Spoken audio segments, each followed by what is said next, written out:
Good evening. It is 6 o'clock.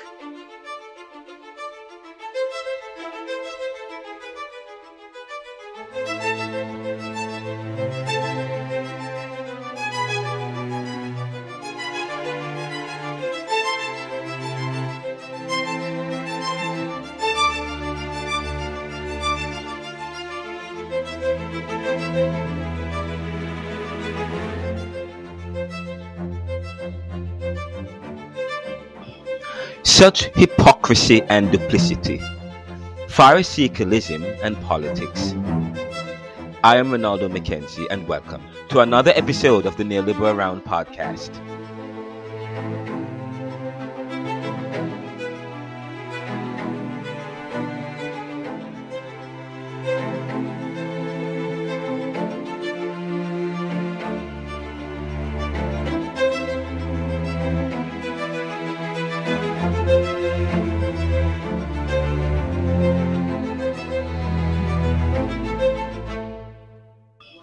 Such hypocrisy and duplicity, Pharisaicalism and politics.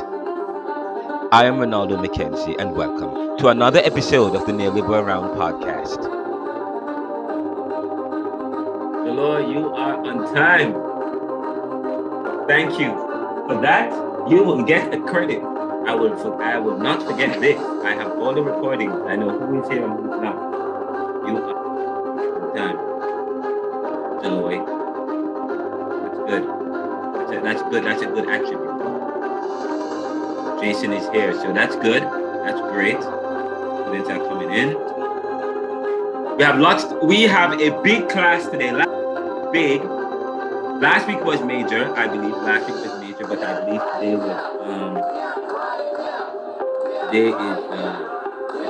today we continue with major heavy stuff. Last week we looked at American politics.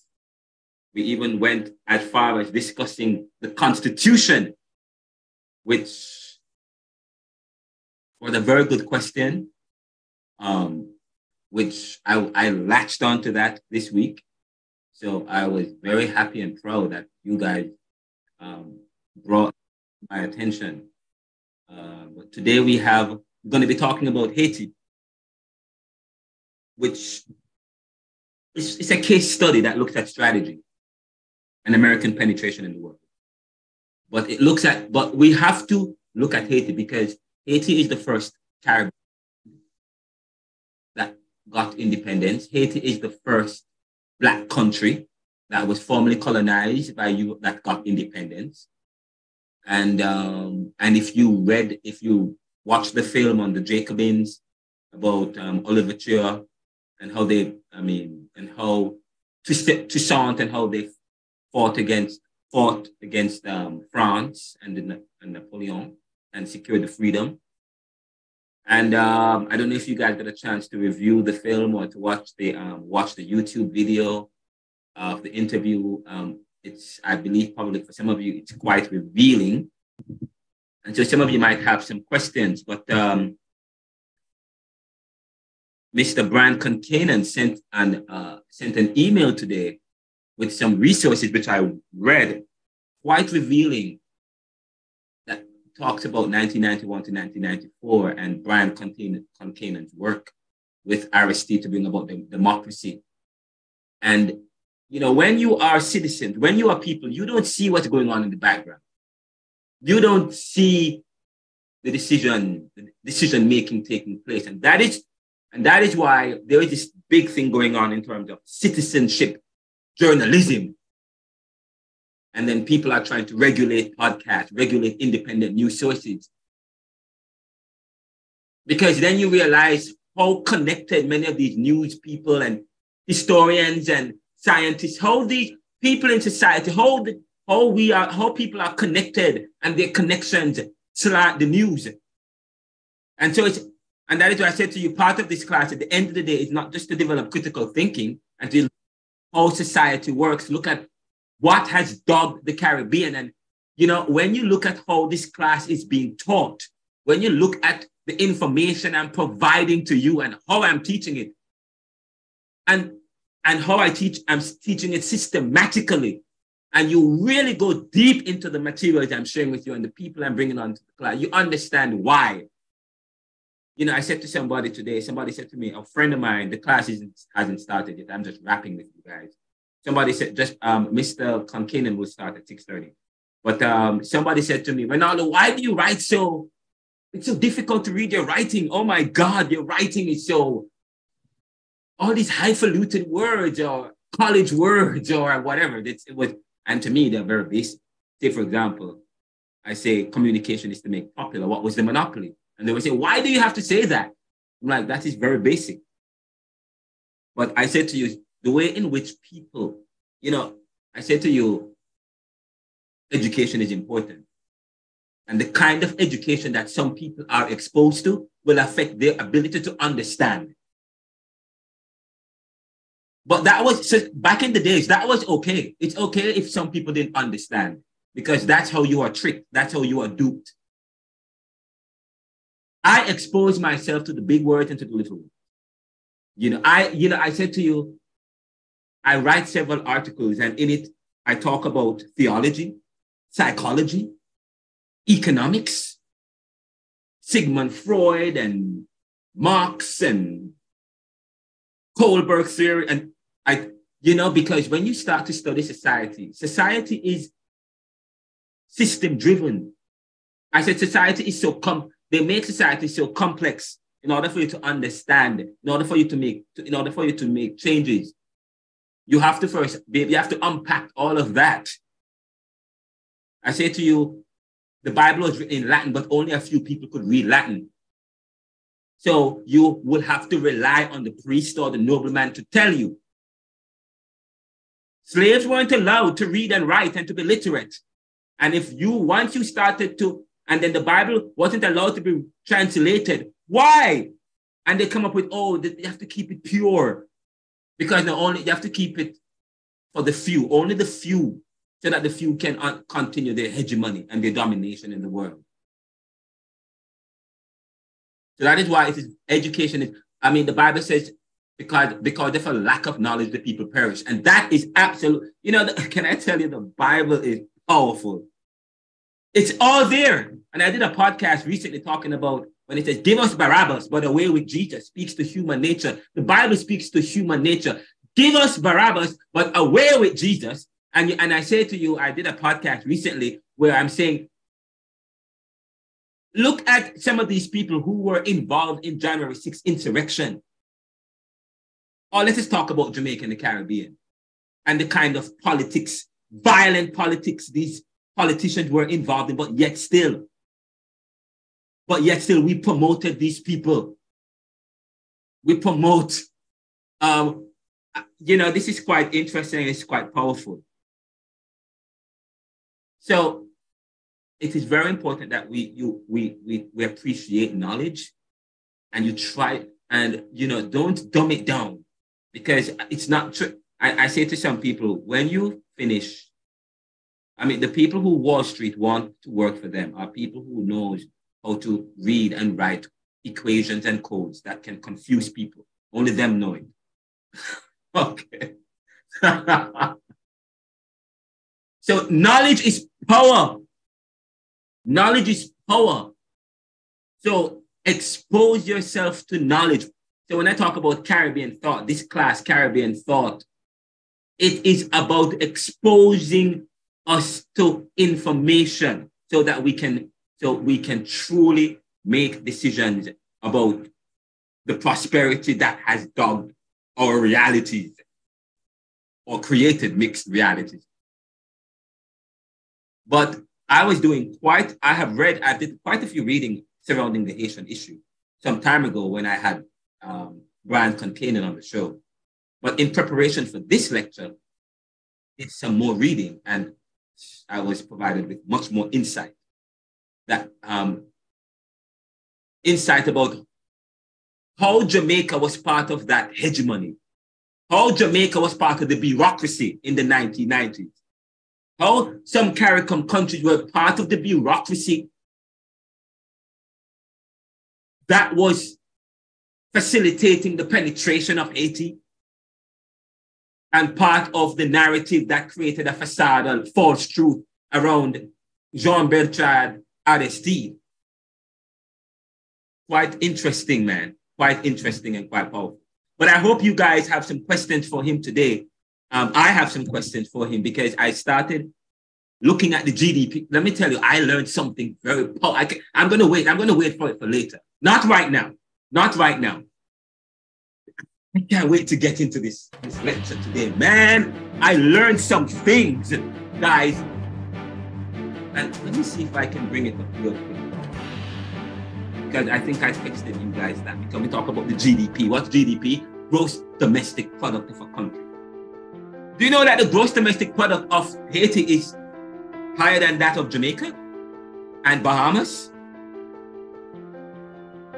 Do you know that, guys? In 2021, and I think I said that with you guys today. And by the way, I signed a petition, and you guys are welcome to sign the petition, well, published for America, but I did sign the petition, and I did reach out to Andrew Holness, the Prime Minister of Jamaica, and I via Twitter, and I told him that I would like to set up a meeting between himself, IJDH, the Institute for Justice and Democracy, IJDH in Haiti, and the executive director, so that we can, because you know, when you look at what's going on in Haiti now, and then you look at what happened in 1991 to 1990, it is identical, it's the same thing. That is why it is very important. You have to revisit the past so you don't make the same mistakes. And I'm learning that Prime Minister P.J. Patterson and the people is not, and in fact, I'm going to share a tweet. I'm going to share I was very involved. Oops, you cannot minimize when you're recording. Okay. I had a tweet earlier today, and if I could find that tweet, I said, I'd love to set up a meeting with Andrew Holness and Brian Concannon on the IJDH, on the Haitian crisis. I have read the archives, and I see where in 1994, we, Jamaica, may have overstepped. Now, as the JLP lead, will they make the mistakes as Patterson and the PNP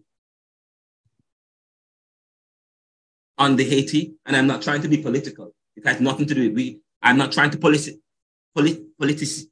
the issue. And I'm not trying to do that. But we have to learn from the past. And when I read the letter, and by the way, Mr. Concannon is very important. He's a very important figure in terms of over the last several hundred decades trying to work for peace and democracy. And I was, and by the way, there is a signature. You can sign a petition that looks at the U.S. hands of Haiti. There's a petition, a movement where you can sign or get involved in this movement that speaks about the role of U.S. in terms of intervening in Haiti. And there is and we'll talk more about that later on when he comes on the show. And you can also advocate, lobby the Jamaican government in terms of, we need to know what's going on in Haiti, what's Jamaica's position in Haiti, okay? What are the Haitians saying? And as CARICOM members, it's not just the government that's part of CARICOM. We, the people, and I'm an American citizen now, but I am part of the diaspora. So whatever happens in Jamaica, I have family in Jamaica, okay? So Jamaica is, and that's my heritage. So I am invested in what's going on there and in the Caribbean and what's going on in the world, okay? I'm invested in that.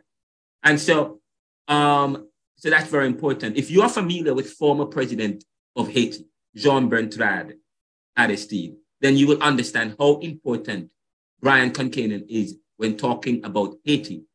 Brian is an American attorney who had been one of those helping Aristide restore democracy and law and order in Haiti back in 1991 to 1994, before he was assassinated. He will be presenting on the class later on. And I tweeted that earlier. And there's some of the news I was sharing with you guys. And if you have questions, you can share some of those. I hope you guys have I don't know what questions you guys may have for him today, but I'm looking forward to a powerful class. Now, but before we So those are some of the stuff we will be getting into today. Okay, we will definitely be getting into some of those today. But some of the questions I have for him, and I'll share that with you because I said to him, one of the questions I will ask is this.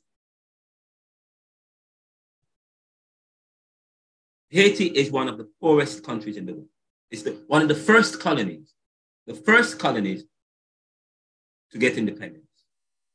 But they are one of the poorest countries in the world. But in 2021, Bahamas' GDP was 11.21 billion, while Jamaica's was 14.66 billion. But Haiti's GDP was 20.94 billion. 20.94 billion. Okay? How is Haiti's GDP that high? And why is it that their reality is worse than, say, Bahamas or Jamaica? Of course, he did respond to the question, and he said, I think, of course, Haiti had a population of about 12 million. Jamaica's population is about 3 million. So, of course, the population they have, of course, Haiti should have a GDP that's higher than Jamaica. But when you delve into the numbers, that's still low when you think of 12 million. 3 million people produce 14.6 billion too. But I thought, but my first assumption was that they didn't have any GDP. But they do. There is some billions of dollars, but where is the money? Haiti is, and I'm not even going to answer that. If I were to ask you, where is the money? Where is the money? But I want to get into the issue of inequality and poverty.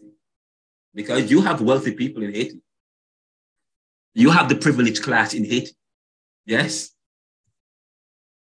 So we will get into that today because I think that's part of the problem.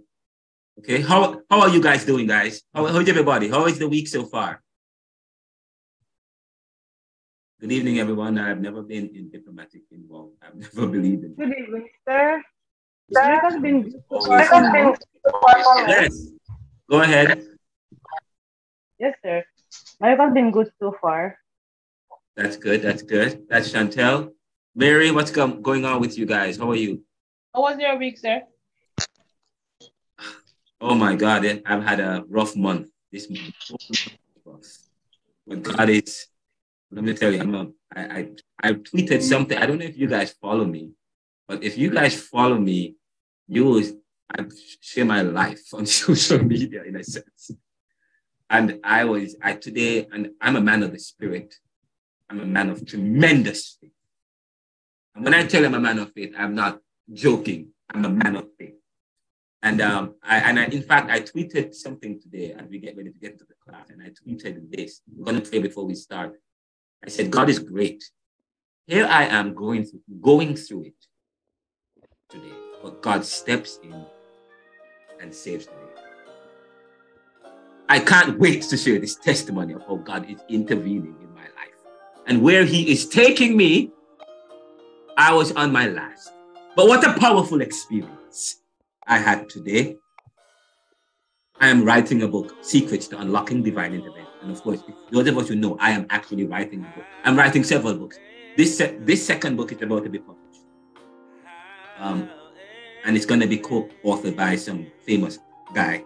And we're giving God thanks for what he's doing with that book. And the third book is it's different from the fourth. The fourth book is Secrets to Unlocking Divine Intervention. And the fifth book is God. And I've been praying some time ago. I said, God, give me content.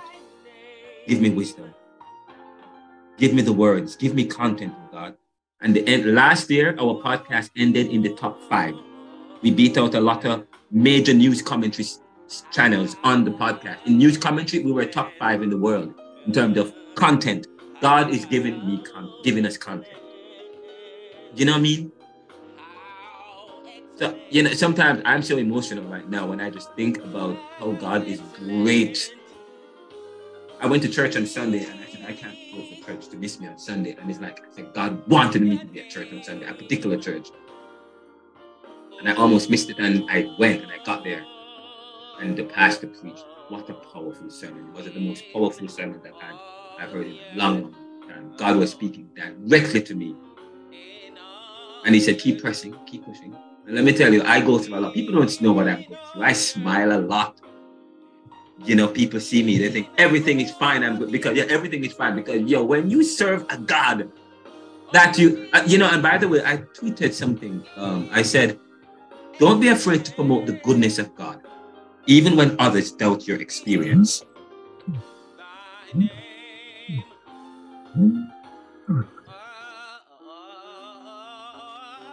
Even when others doubt your experience. That's what I said. Even when others doubt your experience. They can't speak for you, only for yourself. And that even in this, when I think about Caribbean thought and what I'm trying and what we do in Caribbean thought, and when we talk about Rex Nettleford talks about identity, okay? An identity from without, an identity from within. And what is the Caribbean's identity? He talks about that, and if I have it, and hopefully I have a chance to talk about that in terms of identity and who you are. And I say to you, don't let anybody belittle your experience, okay? And some time ago, I shared on a podcast, some time ago, I remember I was an executive working as a chief planner for a company in New York. And I just knew that this is not where God wanted me. Because, some of us, we don't like to take risks. We like it, we don't want to take risks. We prefer staying in a 9-to-5 job, being eat, when God will have bigger stuff for us. But it's going to be a lot of work. When you have your own business, it's sacrifice, especially when you don't born in money. We are not from money, and I'm an immigrant. I don't born in money, okay? And I tell that to people. You don't born in money, okay? Amazon, when Jeff Bezos started Amazon, he could start it and they believe he got $300,000 from his grandparents. I don't have $300,000 from anybody to give. So you have to be strategic. You have to be strategic. Yeah, and when I talk about strategy, you guys probably may not understand. And I'm going to we have to do, I hope JTS develop a course in strategy. Okay? But I sat down and I opened up my laptop and I started praying. I was about to get ready to work. And I said, I just feel in my spirit, this is not where I'm supposed to be. This is not what I'm supposed to be doing. Working a regular 9-to-5, but I was actually working 18 hours a day. And I said, God, let them fire me. And my mom said, I'm crazy to say that. Let them fire me. And let this happen, and let that happen, and let this happen. Let me get into Georgetown to do my doctorate, and I'll publish that first book. If I have to drive a cab on the side, I'll do it. But this is not where you want me to be. Let them fire me, God. I won't resign. I want them to fire me. So because if I resign, I won't get that lump sum. But if they fire me, then I will get the lump sum that they fired me. In 15 minutes, I got a phone call. I wasn't expecting no phone call. But in 15 minutes, I got a phone call and they terminated me. But everything that I prayed happened. But I said I wanted to do. Okay? I am giving God thanks today. And today something powerful happened. I won't share it. I won't have time for that right now. But it's a personal testimony that I just want to encourage you guys. Whatever you're going through in your life, I'm telling you, sometimes you might wonder, where is God? I'm praying and God, nothing is happening. But sometimes the answer is there. And sometimes the answer is there and they don't act. Because the answer was there today, but I was afraid. And God said, do what I tell you to do. Do it. Ask it. Share it. Do it. And I did it. What a blessing today. I'm not going to share what it was, guys. But I'm giving God thanks for what he's doing in the Neoliberal Corporation, what he's doing in my life, and where he is taking me. And it's just a blessing. It's just a blessing, and I'm giving God thanks. I'm giving God thanks. And even now I pray, as we get ready to begin class, and I say, Lord God, thank you for this opportunity to share with my students about some personal journeys and the opportunity to empower them and to share what I am learning. Help me not to be puffed up with knowledge, but help me to be humble, oh God, And I think sometimes you tear people down to humble them because knowing what's coming next so that they don't be puffed up. Help us to be humble, oh God, and empower us to empower others. Share what we have with others, Lord God. Touch my students, bless them.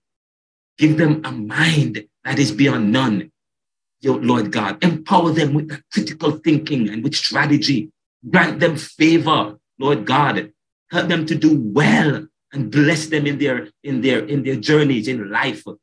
Help them to understand what you are doing in their lives, Lord God.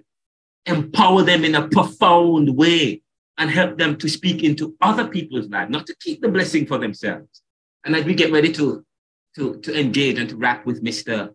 Brian Concannon, I pray, Lord God, that you will help us to have an amazing time talking about Haiti and the experience of the Caribbean and learning about what we can do as people of the Caribbean to help our brothers and our sisters in Haiti. And so we are appreciative of this opportunity and this gentleman coming to be to share with us in this class. And I pray that you promote JTS and what we're doing, continue to bless the school financially and in many other ways. And Lord God, and the Neoliberal Corporation and what we are doing. We tell you thanks, oh God. In Jesus' name, amen. Amen. Amen and amen. And so Mr. Concannon is going to join us. So what's going to happen? The class, again, whenever I have a guest, I will finish the class early so that you guys can reflect on the lectures and probably formulate questions in your mind. So the lecture is supposed to be, we hope to have him for an hour and a half. So we hope to finish the class by at least 8 or 8:50, okay? Or 8, but no later than 8:30. And he will present and then we will ask him questions. Now, I would love, if you guys have questions, that'd be great. I would love for you to, I don't know if you guys have questions and you guys were able to familiarize yourself with the crisis, but Haiti is dealing with some of the same issues we're dealing with, the issue of deportation and deportees. And he just tweeted something about deportation. That is a very important. And so we want to get into that as well. The issue of Haiti in terms of their GDP, the issue of what happened with Jean-Bertrand Aristide in 1994 and how Jamaica was involved and what lessons we can learn and what's happening now. Learn about the IJDH and some of their work to bring about justice in the world. So he will join us shortly, and you guys will have a chance to ask questions. Just before we get into the lecture, any questions, guys?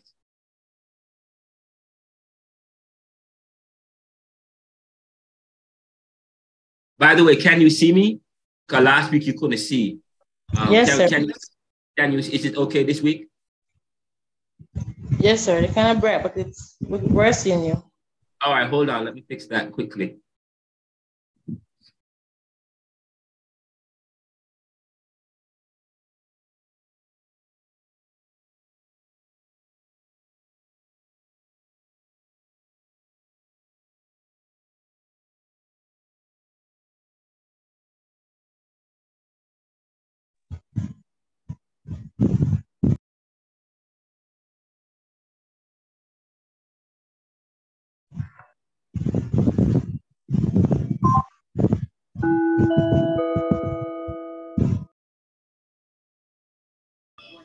Such hypocrisy and duplicity, Pharisaicalism and politics. I am Ronaldo Mackenzie and welcome to another episode of the Neoliberal Round podcast.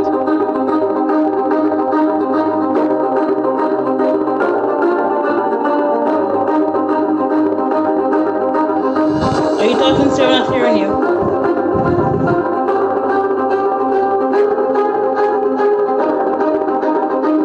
Concannon is here with us. Brian, welcome. Your mic is on mute, I think. You might regret telling me that, but it's wonderful to see you around. Hi. Welcome. It's good to have you, man.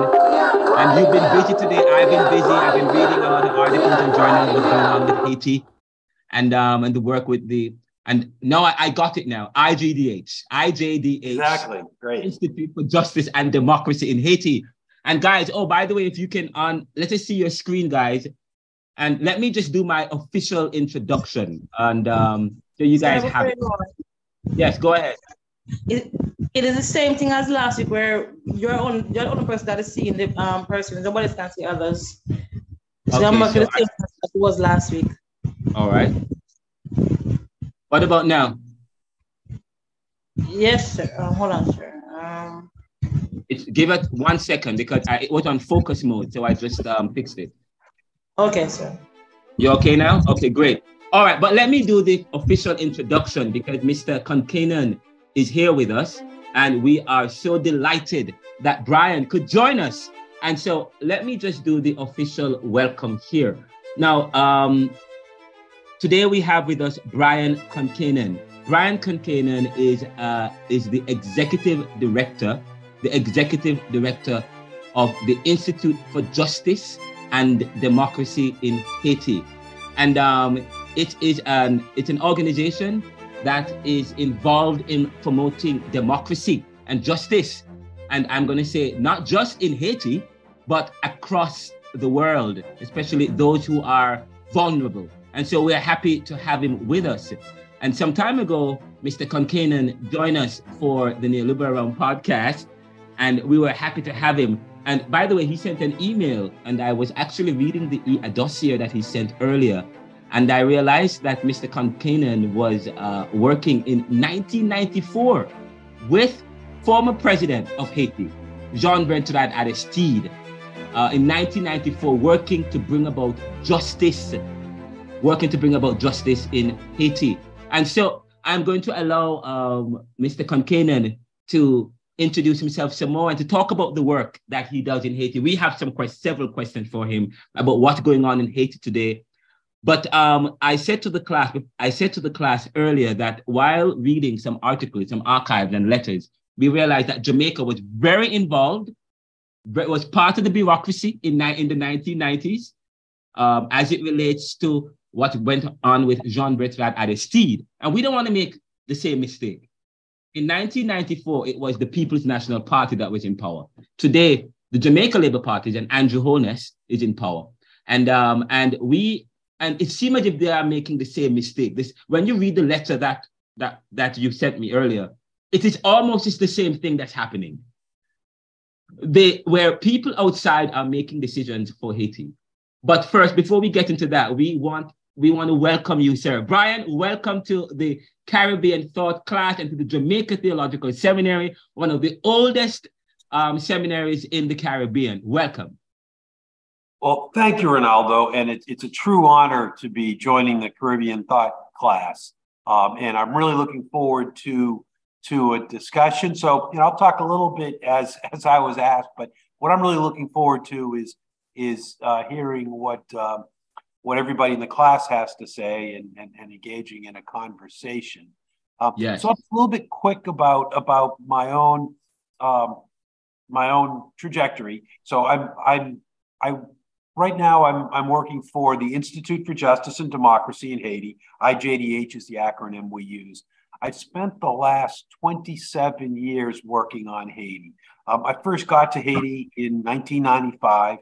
At the time, I was looking to try to get into international human rights work, and Haiti was really the first opportunity that presented itself. I went there as part of the UN volunteer program, and I was a human rights observer, and our job was to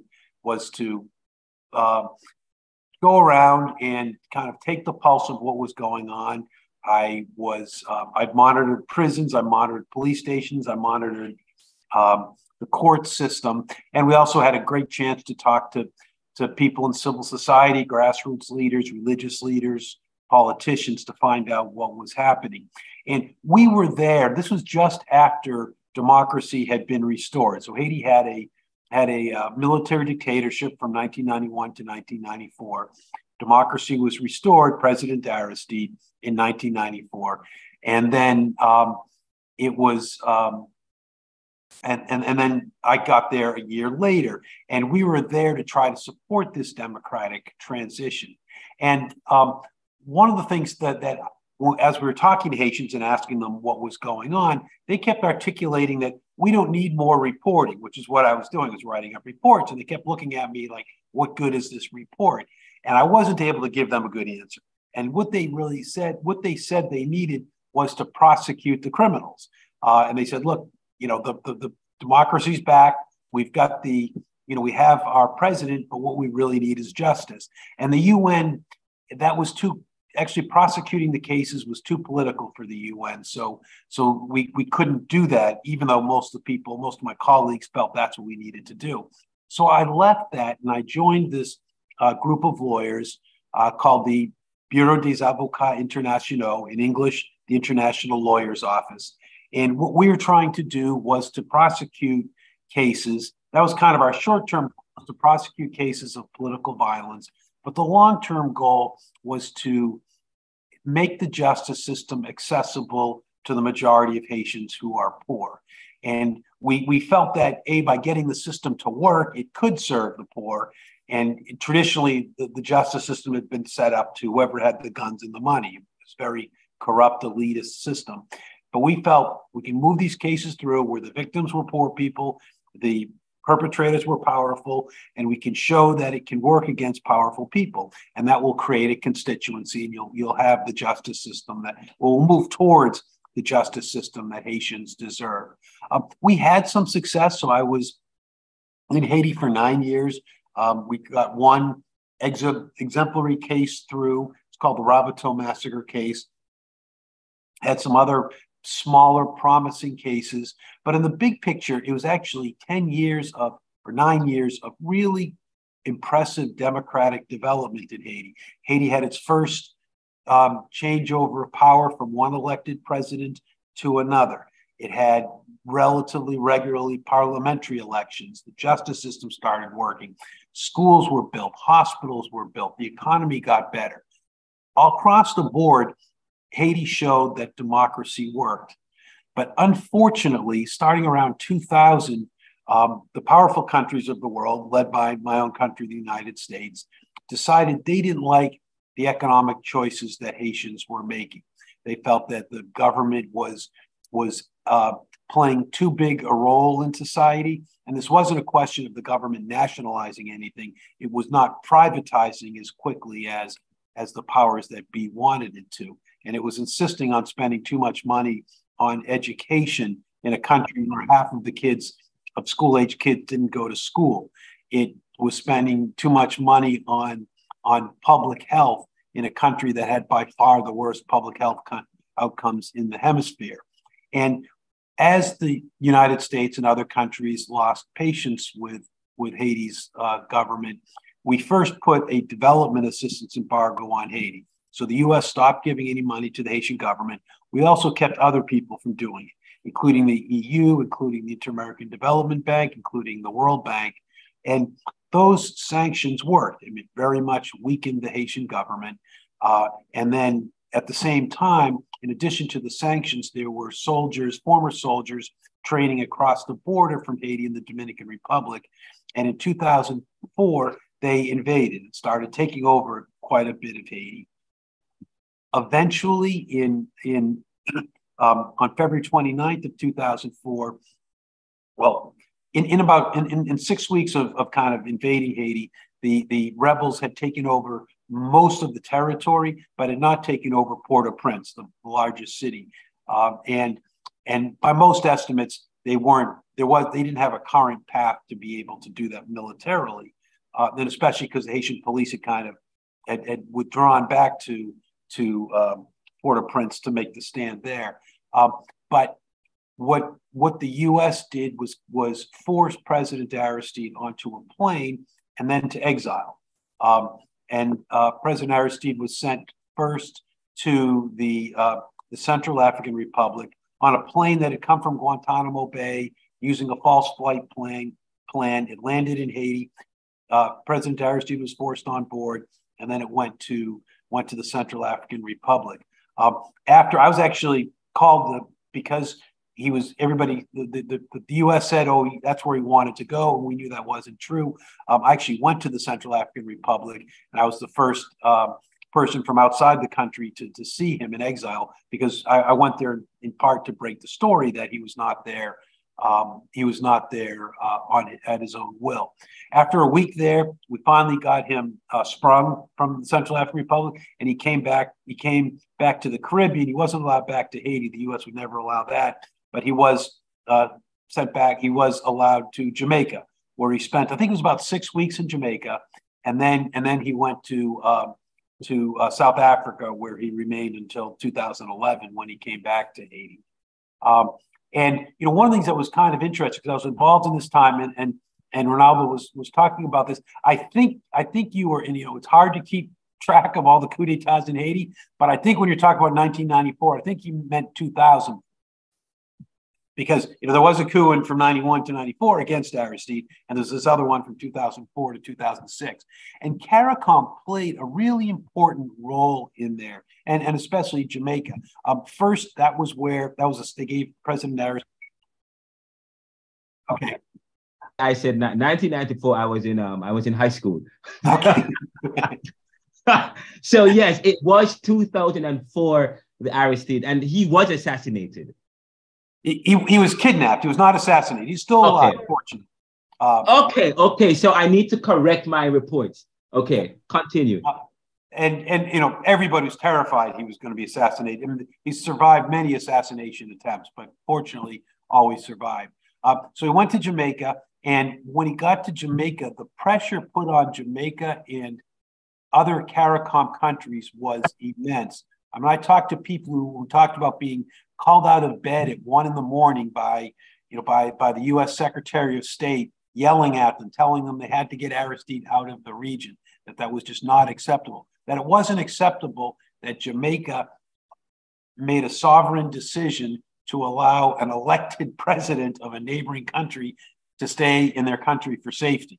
I mean, that was sort of the craziness. And there was there were threats of putting a travel warning on Jamaica and other countries, that rely to a large extent on tourism, and that would be hurt by a travel warning. And eventually, it was sort of this compromise where President Aristide was given a welcome in South Africa, and he left Jamaica. But even for years after that, there was CARICOM was the only, for 2 years, CARICOM was the only organization that had a principled stand towards Haiti, because the coup d'etat obviously is an interruption in Haiti's democracy. And the OAS, which has a requirement that all of its member states be democratic, which they used to exclude Cuba. They used to several times they've tried to vote out Venezuela, saying that Venezuela was not democratic. Here you had a country where the president was exiled. The OAS did not say anything about that being an interruption in the democratic order. It was only CARICOM, which has the exact same language as OAS on a democratic requirement. They stood up and they said, Haiti is suspended from us because we are an organization of democracies, and this is clearly an interruption in the democratic order. CARICOM again came under immense pressure for doing that, but they also withstood that immense pressure, which is, I think, and this has never really been written about, but I think it was an absolutely courageous decision, and one that, that has very few parallels of countries being able to, to withstand the U.S. pressure like that for 2 years. And then after 2 years, the coup d'état was reversed.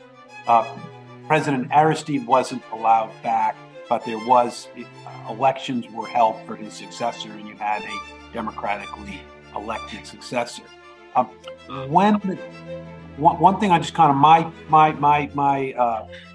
path was when the coup d'état happened. I'd been living in Haiti for 9 years. I loved living in Haiti. I loved the work I was doing, but I made a determination that my place was no longer in Haiti, that it was back in the United States. Because if the United States and other powerful countries could wash away 9 years of really successful democratic progress because we didn't like Haiti's economic policies, that no progress in Haiti would ever be sustainable. So I felt my mission was to come back to the U.S. to bring Haitians' fight for sovereignty and democracy to the U.S. and to other powerful countries, because that's where many decisions about Haitian democracy are made. And so that's what I've been doing for the last now 19 years. When you look at what's happening in Haiti, it's hard to say that we've been very successful. But I think that there has been a lot of progress in terms of developing a constituency for democracy in Haiti. And I'll actually have one example of this. I mean, I think that recently CARICOM was under immense pressure to lead an international intervention to Haiti. The Haitians hated, and I think that CARICOM deserves credit for resisting that. What's the latest with I know I was following that story, and CARICOM recently had a meeting.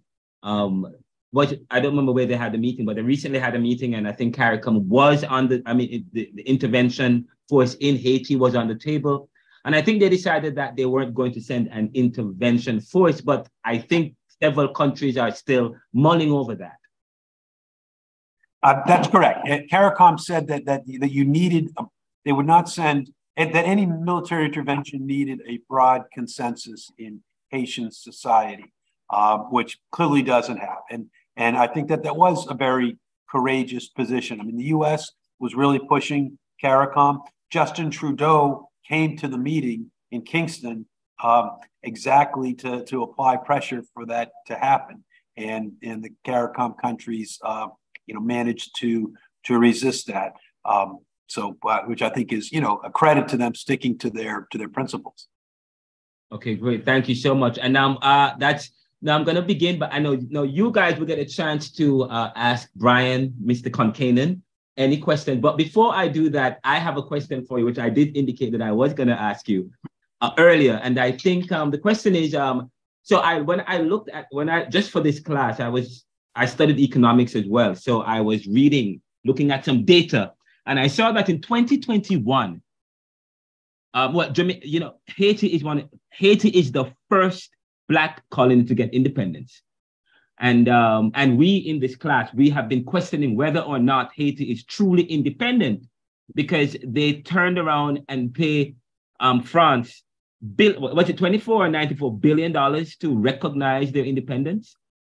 But which has held them down today, which we talked about how debt becomes the strategy to continue to keep some people down. But when you look at the GDP of Haiti in 2021, it was at 20.94 billion. Jamaica was about 15 billion, while in Bahamas it was about 11 billion. And I asked the question, I thought that Haiti never had any GDP, but of course they have. So they have a GDP in excess of 20 billion thereabout. But why is it that they have a GDP that's higher than Jamaica, but we thought that they were the poorest country? Now, I have the answer, but I would love to have you respond. Yeah, so I think the main thing is it's spread much thinner. So Jamaica, isn't the population Jamaica like a little bit under 3 million people? 3 million, yes. So Haiti, it's over 12. And so you've got a little bit more money in Haiti total, but it's spread over 4 times as many people. And I think a second is that it's also in Haiti, it's not spread very evenly. And I'm forgetting the numbers, but there are some spectacularly wealthy people in Haiti. But then there's not much of a middle class, and everybody else is largely poor. So even though, of that $21 billion, and I don't know the numbers, but a big chunk of that is owned by a few wealthy families, and most Haitians don't get to share that. And I think, going back to your point about Haiti being the first Black country, I mean, that is why Haiti is so poor. So Haiti is by far the poorest country in the hemisphere. It's, there's only a few countries worldwide that have, if you take kind of GDP per capita as well as living standards, there's only a few countries below Haiti on that. And it's sad that that's happening in the middle of our hemisphere. And the reason is exactly because Haiti was the first country to be free. They've been punished. I mean, they became free by winning a slave revolt against Napoleon, the most powerful emperor of his time, in a world completely run by slave-owning countries. And that they could not allow Haiti to succeed. If they had allowed Haiti to succeed, Jamaica would have been independent a lot quicker. The whole idea of slavery was based on this ideology of white supremacy. And if Haiti had done well, that would have completely undermined the ideology. And so there was, and this isn't, something that we're reading from the tea leaves. This was explicit. I mean, this was explicit in policy by the US and European powers that they could not allow Haiti to be free because of what they called the contagion of emancipation, the contagion of freedom would spread to other places, which would cost the slave-owning countries money. I have so many questions, but I know the students want to get into it because question that stems from that question, in terms of the unevenness in Haiti, I think you said over 50% of the population is poor. And so you talk about when you look at the GDP, where is all that money? So they have $21 billion in GDP. And then the question I will ask next is is it the PHTK that is the ruling party in Haiti? Yes. And what are they? Are they in support of the prime minister who has been installed not by the people of Haiti, but the prime minister now is installed by a group of countries, correct? Correct. And let me correct you. I mean, it's actually kind of a question. Is the PHTK in power? I mean, in a sense, nobody's in power in the traditional sense that you have, a prime minister that was elected by the parliament, because Haiti doesn't have a parliament. Haiti literally does not have one single elected official in office. Parliament ended. The last 9 senators, their seats became empty in January, but 2 years before that, most of the rest of Parliament seats became empty. So you really haven't had a functioning Parliament in 3 years now, a Parliament that could take a vote. And so the ministers and the prime minister are all just, chosen through some extra constitutional process. But they are all people who came through the PHTK movement, and that's how they got there. The current prime minister, Ariel Henry, was appointed by a group of countries called the Core Group. It's led by the United States. It includes several European countries, the EU, the OAS. I don't think it's actually, I can't remember if it has any Caribbean countries. But they were the ones who just literally issued a statement saying Ariel Henry gets to be prime minister. They weren't approving any Haitian process. Henry was nominated by President Moïse, who the day before President Moïse was assassinated, but he was never installed and never confirmed or went through any process. And what got him from this stage of being nominated by a deceased president to actually holding the reins of power was the Core Group recognizing that he was now in charge. And there is a story in the legal news and commentary talking about reporting the rule of law in crisis, that on March 8th, 2023, that looks at the failure of the Organization of American States to apply the Inter-American Democratic Charter in Haiti. So I was reading that article today. It says the Organization of American States, the OAS, was presented with a crucial opportunity to reaffirm its commitment to democracy last month, as its permanent council turned its attention towards Haiti. The nation's current crisis is one that is directly connected to the actions taken by members of its ruling class, the PHTK, which for the past decade had systematically undermined the nation's democratic institutions to increase its own power. And these actions have culminated in one of Haiti's worst ever periods of instability. So I think that's one of the reasons why I asked about the PHTK. So affiliated with a ruling class. So the question would, are there some members in Haiti who are in support of this president and this prime minister and what's going on? Yes, sure. The PHTK party, and the way that they have ruled. So the party isn't really ideological. I mean, most people would place them towards the right side of the political spectrum, but in practice, I mean, they're not passing legislation, and so they're not, in many ways, they're not ideological in a traditional sense. The unifying, and if you look at some of the people that are part of it, they actually come from far left, far right, centrist, a whole range of parties. The unifying, if you do have an ideology, it's an ideology of plunder. What unifies PHTK is a common commitment of its leaders to steal money from the treasury and get it to the leaders and to a political machine. That's how it has Yes. PHTK has completely infiltrated the civil service. All Yes. civil service jobs for almost 10 years now have had a political test to them. And so what happens is money gets taken from legitimate public activities, and it gets diverted to the PHTK and its political machine. Great. Thank you so much. I have several questions. I will not take over. I'm going to now allow the students to what questions do you guys have? And I will now invite you guys to ask questions of Mr. Brian. Any question for Brian? Anyone? All right, good night, sir, and welcome to our Caribbean Thought class. We are happy to have you, and I hope we will learn a lot from you tonight.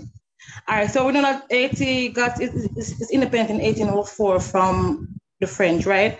But what happened after Haiti gained their independence? Yeah, that's a great question, Chantal, and thanks for the welcome.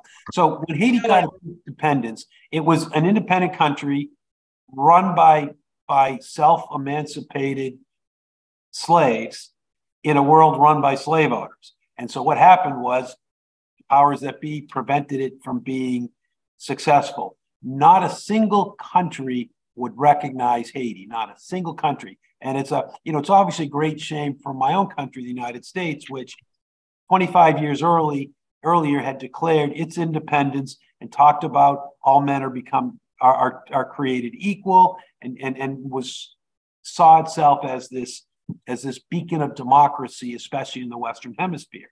But of course, they meant by all men, they didn't mean what they meant all white men. And so the U.S., instead of embracing the second independent country in the hemisphere, it could not let that work because we had too many slaves.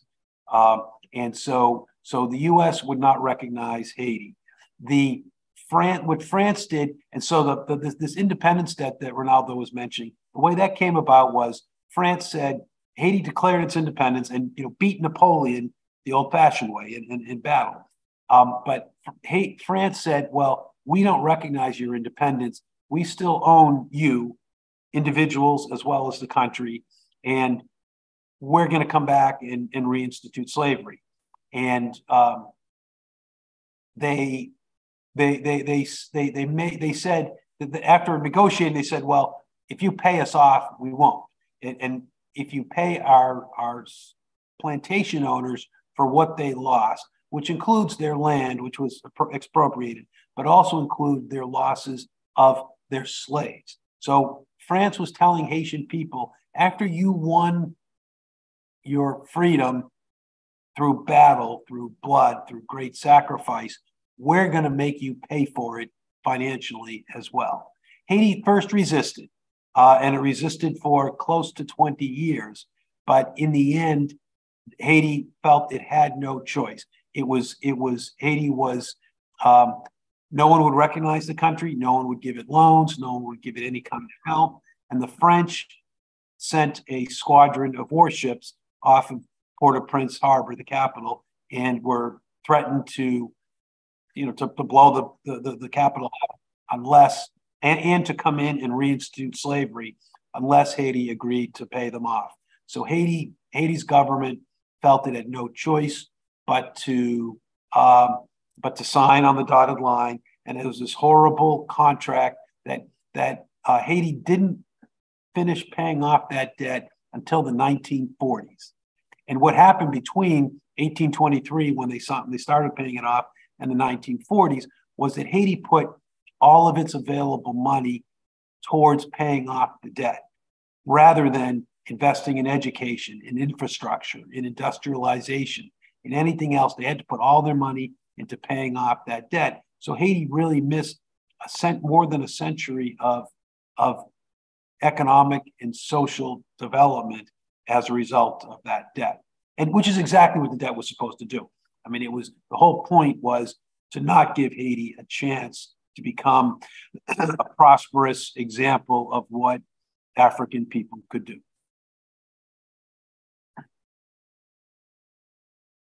You know, as you mentioned that, you see has there been any kind of recognition by the international community, such as the post-industrial countries, as it relates to what happened in 1804 in terms of not recognizing Haiti's independence? Have there been any kind of response from the international community? So in 2004, Haiti's Independence Day is January 1st. And I got to Haiti in 1995. And the whole time from 1995 on, Haitians kept saying, are you going to be here for January 1, 2004? You know, the bicentennial of Haiti's independence. They felt that was a huge deal for them, but they just felt it was such an important date of the world. This was the beginning of emancipation. This was really the beginning of the human rights movement. And Haitians were so excited for, at least a decade that I saw before that, but before that, this is going to be a huge commemoration of freedom for the world. Yes. When that date happened, the only heads of state who came were I think it's the Prime Minister of the Bahamas. I think he's kind of counted as a head of state, and the President of South Africa.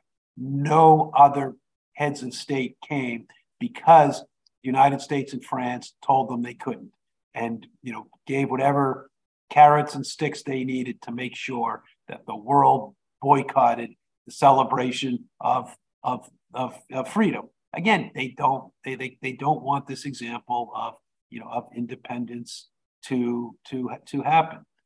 And shortly thereafter was the coup d'etat. One of the reasons, and getting back to Chantel's question, sorry for making this a little bit of a long answer to it.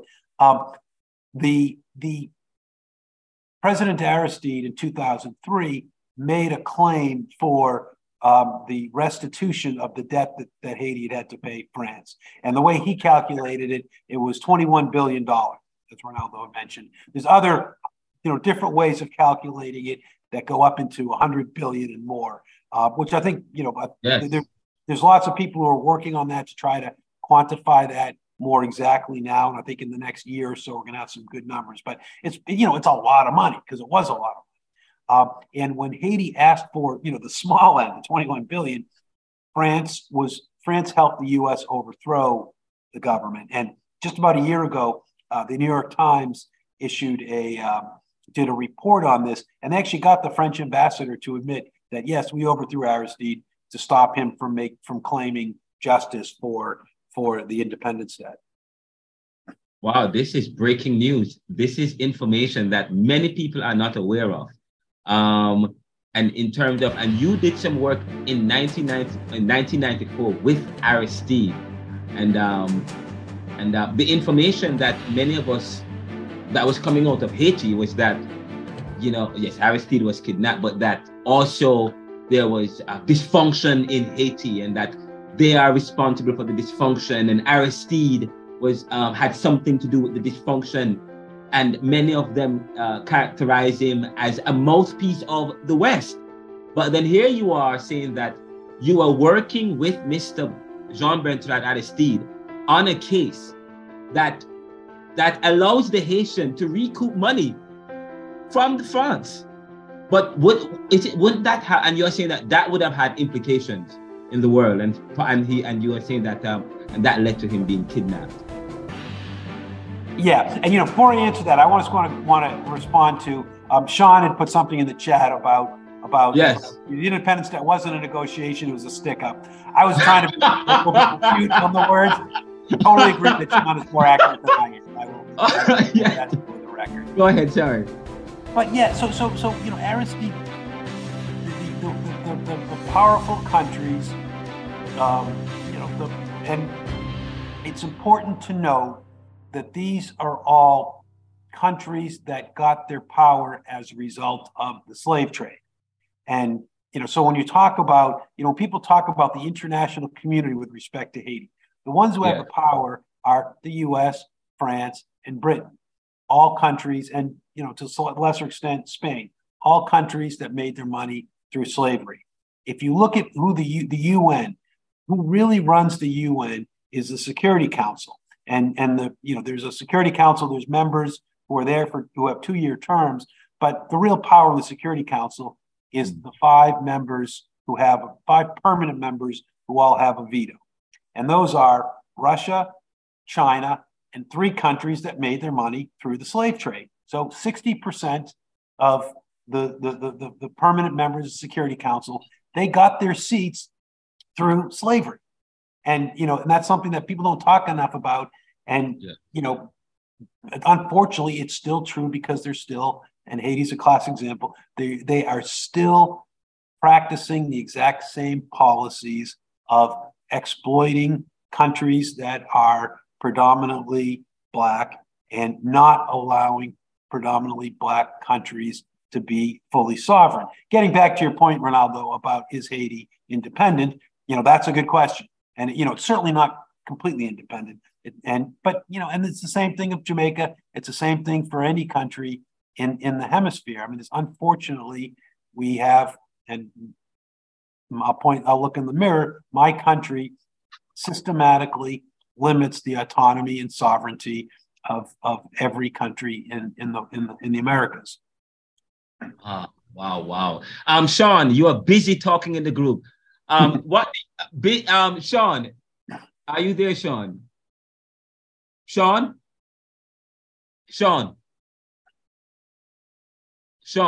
probably we lost him. He said, I beg to differ.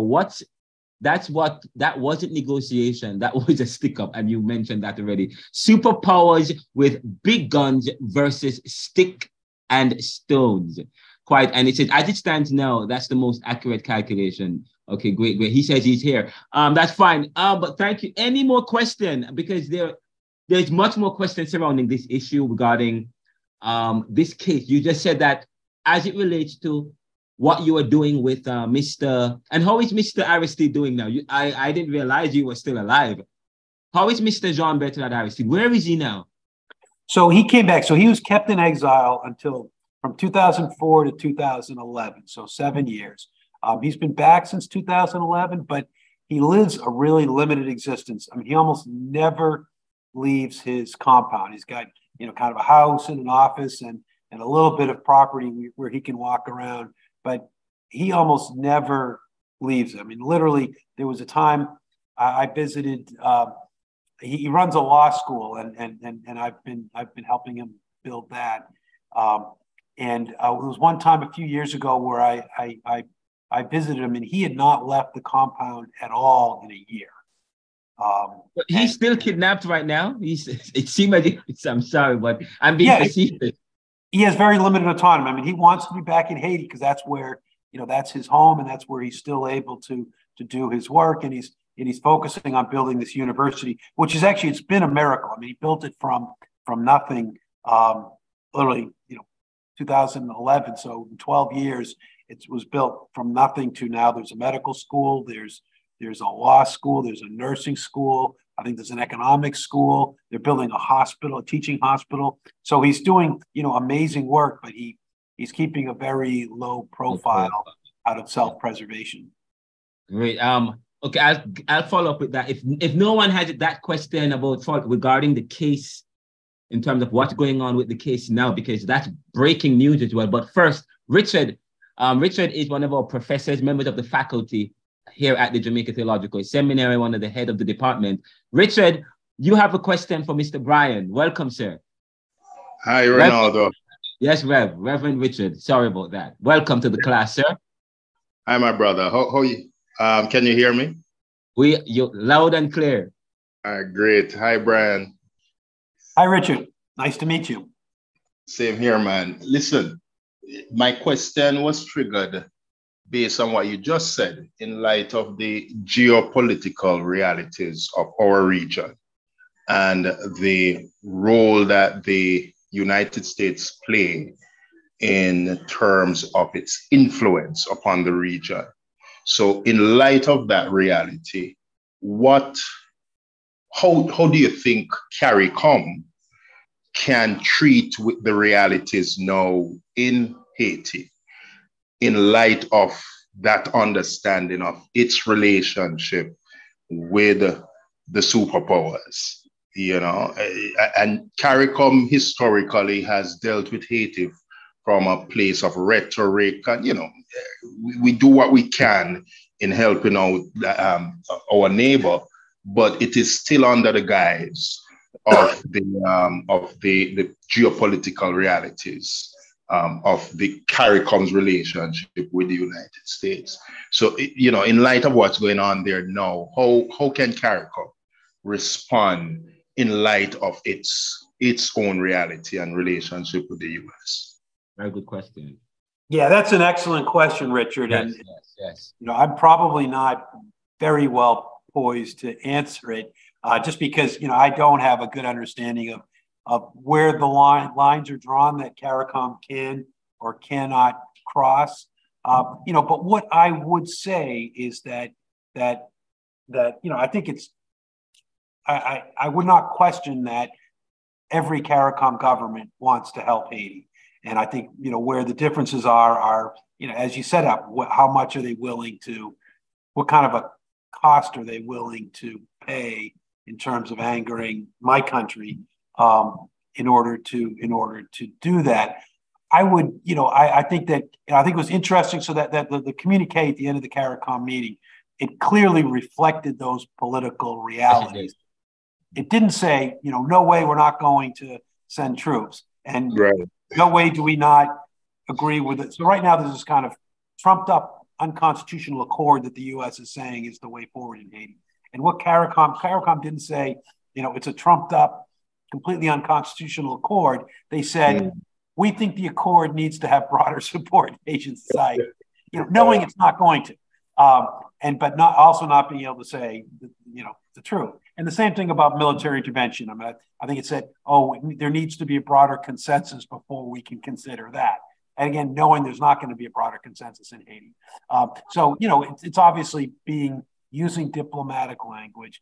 And that's the only thing I would say to CARICOM, you know, in terms of, you know, realizing that it's my country, so country I'm paying taxes to, that is the real problem, is that, you know, that CARICOM just needs to keep in mind that they're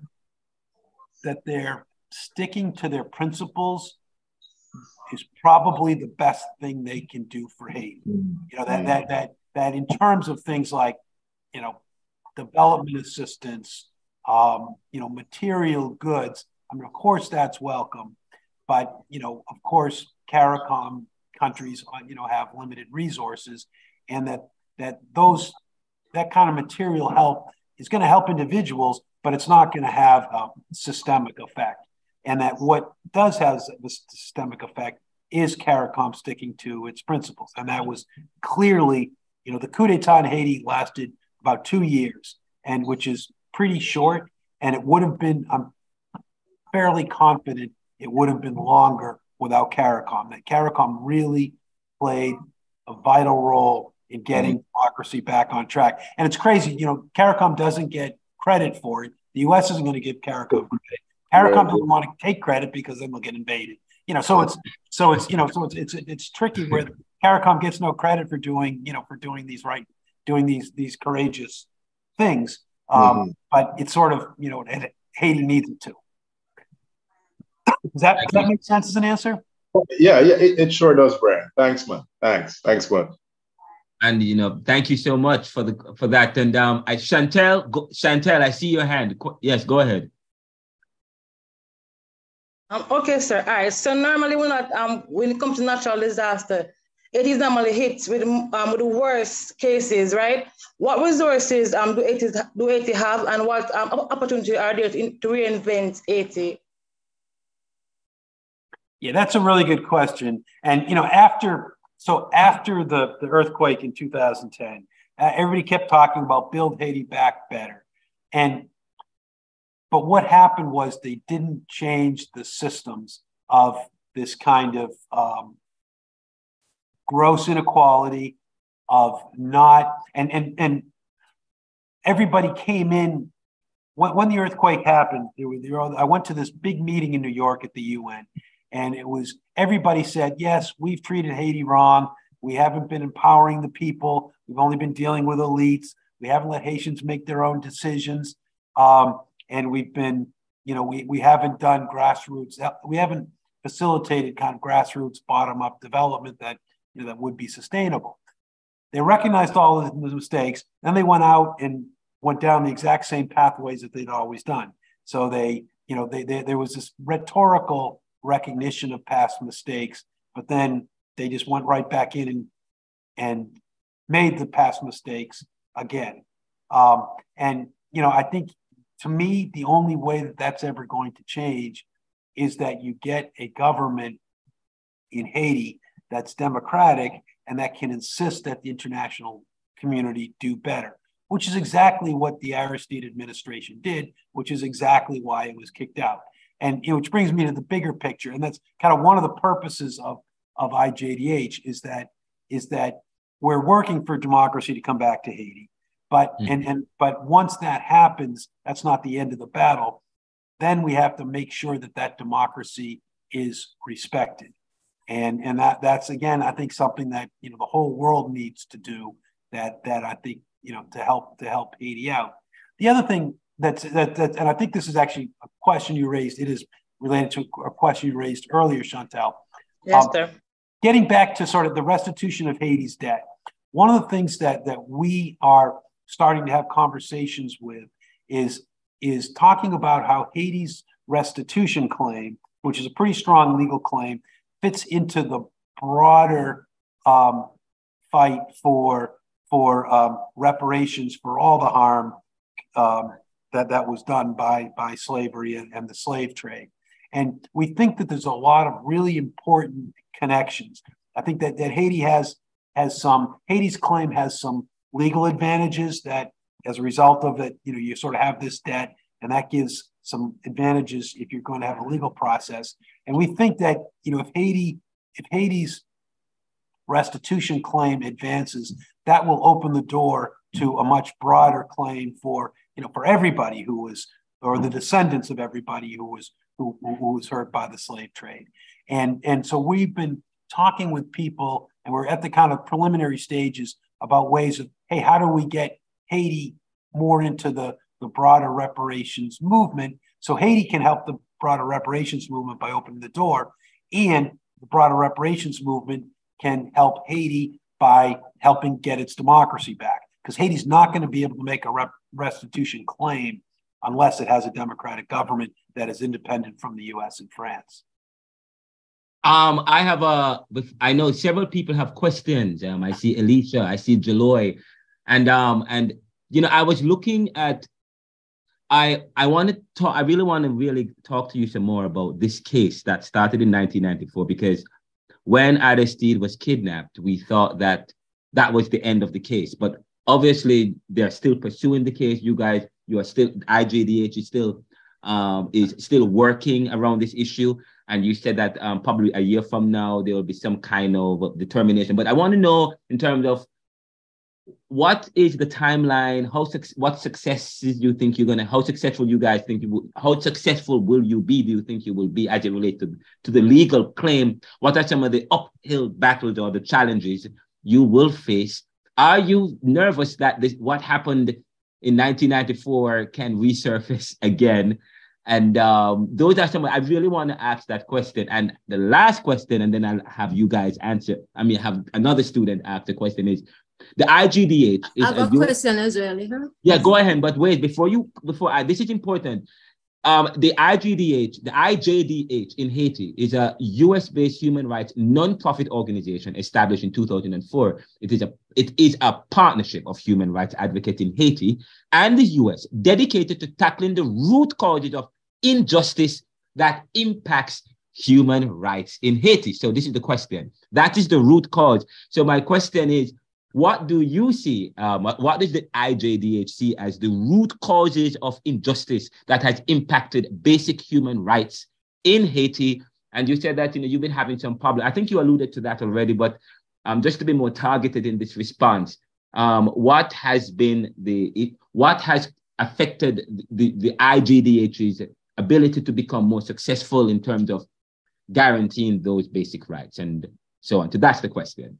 Yeah, that's a good question. And in terms of what are the root causes, I mean, part of it is bad governance by Haitian leaders. I mean, the current government is supporting gangs.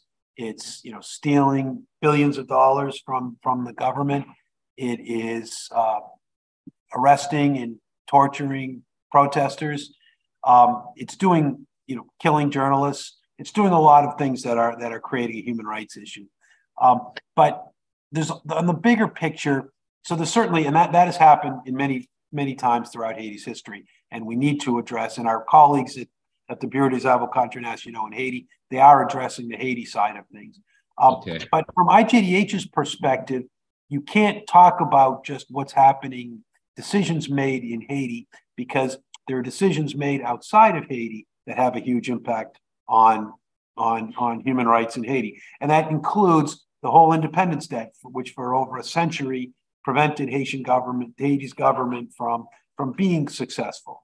It includes the UN peacekeeping mission that was there from 2004 to 2017 that unleashed a cholera epidemic in Haiti, was involved in persistent sexual exploitation and abuse, and did not leave the country better off than when it started. It includes international support for the coup d'etat in 2004. And so, all of these things, I mean, if you want to put it into a single bucket, it's a history of white supremacist treatment of Haiti by slave owning countries and former slave owning countries. And that's kind of what we are trying to get at. And the restitution claim is obviously part of that. The prospects for that are, right now, the main problem is there's nobody to make the claim.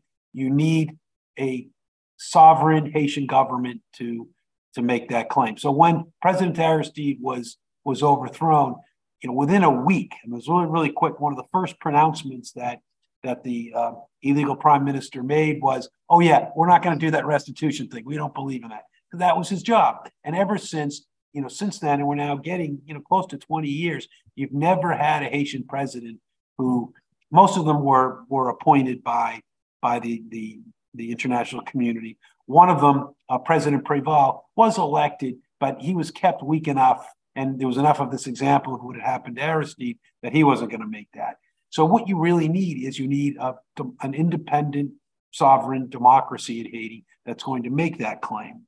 The second issue, the claim is strong in the sense that the facts are pretty clear, or pretty easily to establish. And it's, I'm fairly confident that if we had a trial, that we'd be able to establish that France has the legal liability for it. The problem is right now is getting a place to have the trial. So, the international legal system was set up by former slave owning countries, and it was not set up in a way that allowed countries like Haiti and Jamaica to make claims against them. And so right now, the main problem is jurisdiction. Where could Haiti get its day in court? The closest thing, what Haiti was looking to before, was the International Court of Justice. And the way, without getting into too many weeds, the International Court of Justice has compulsory jurisdiction over some matters. And if those matters come in, the country has to show up if you're a party to the court. But there's also, I think they call it voluntary jurisdiction. And in the case of Haiti suing France for the restitution, France had voluntary jurisdiction. So it could have said, no, we're not going to accept the court's jurisdiction on this.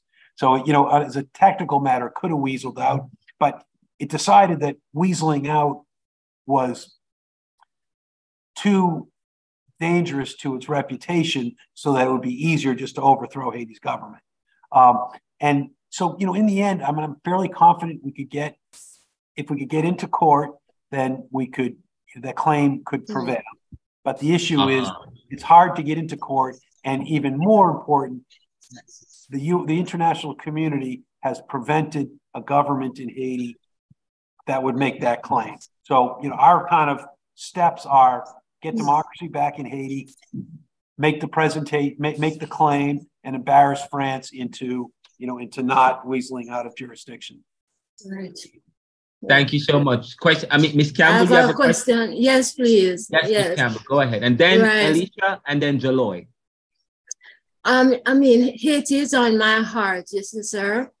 As a matter of fact, I get very upset about the situation. And what upsets me, part of what upsets me is lack of information, about Haiti, where I am. So you're not hearing about Haiti, right? And so my question to you now has to do with, what do you think is the role of the diaspora in all this? Because there is a Haitian diaspora in Jamaica, right? You have persons of Haitian descent in Jamaica. You have persons of Haitian descent all over the world. What role can they play? Because I'm thinking that the governments of the world aren't doing much, right? But the governments of the world have constituents. They are supposed to be serving their people. So if the people have compassion towards Haiti, then and project that onto the governments, then that could have some effect. I don't know what you think about it. Let me hear your perspective on the matter. Thank you so much, Ms. Campbell. Ms. Campbell is the head, she's my boss, the head of the department, humanities. Ryan, yes. Yeah, so I quick answer is I agree with you. That was very well said. I think that what we need is people who care about Haiti need to project that to their governments to get them to act. And that's kind of the whole theory of what IJDH is here for, especially in the United States. I mean, I think that, so I've been doing this in the US now for almost 20 years. There have been governments I voted for, governments I didn't vote for, but regardless of, neither of them is done particularly well by Haiti. And in part, it's, there's interests that are pushing it to do things that are not moving towards democracy and liberation for Haiti.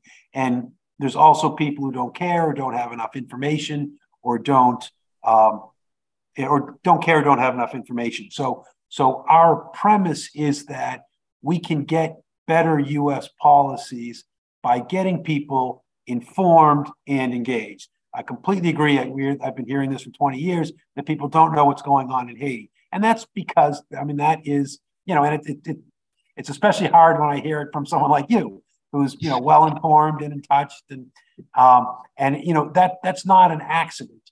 The information is kept from you because they don't want people like you to engage on Haiti. Well, I have somebody who, a friend who is a missionary in Haiti. So I was aware of what was happening, right? And I'm like, this is news, okay? Why is it that I'm hearing it from a friend only? Why am I not hearing it as a big thing on the news? That it upset me, sir. That is true. I agree. And so I'm one of the reasons I raised the issue has to do with stereotyping, right? it's easy for people to stereotype Haitians, okay? And therefore you're not going to get that addressed through governments, right? It has to be addressed through, in a sense, Haitians themselves. So Haitians who are part of communities. Yes. Getting people to understand that their perception of Haiti is not what it should be, that sort of thing. Sorry to monopolize this thing. No, that's very well said. And I'll add, getting back to your point about the diaspora.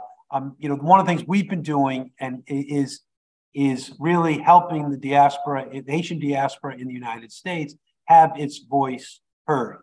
And that's been a struggle, for the same reasons of white supremacy that this policy is there. Haitians in the United States have been traditionally discriminated against. It's harder for them to get their voices heard. But as the community gets bigger and you have the children and the grandchildren of the people who have come, who are, their parents made great sacrifices, so they're able to get higher education. They're able to have more economic power. They're able to make more influence. They really have been having a pretty good impact on improving U.S. policy. We're obviously not, it hasn't been improved to an acceptable rate, but the diaspora community is really making an important contribution on making that happen. And I think Jamaica, I have a friend in Jamaica. Her name is Mirta de Silme, and I know she's been doing, I know she does a lot of networking around Haiti, trying to get the word out and trying to engage with civil society actors about what's going on. But, it is hard. And especially when people in Jamaica, like people in the United States, are having to struggle across so many fronts, it's hard to get the message across. But that's one of the things that we try to do. We try to write.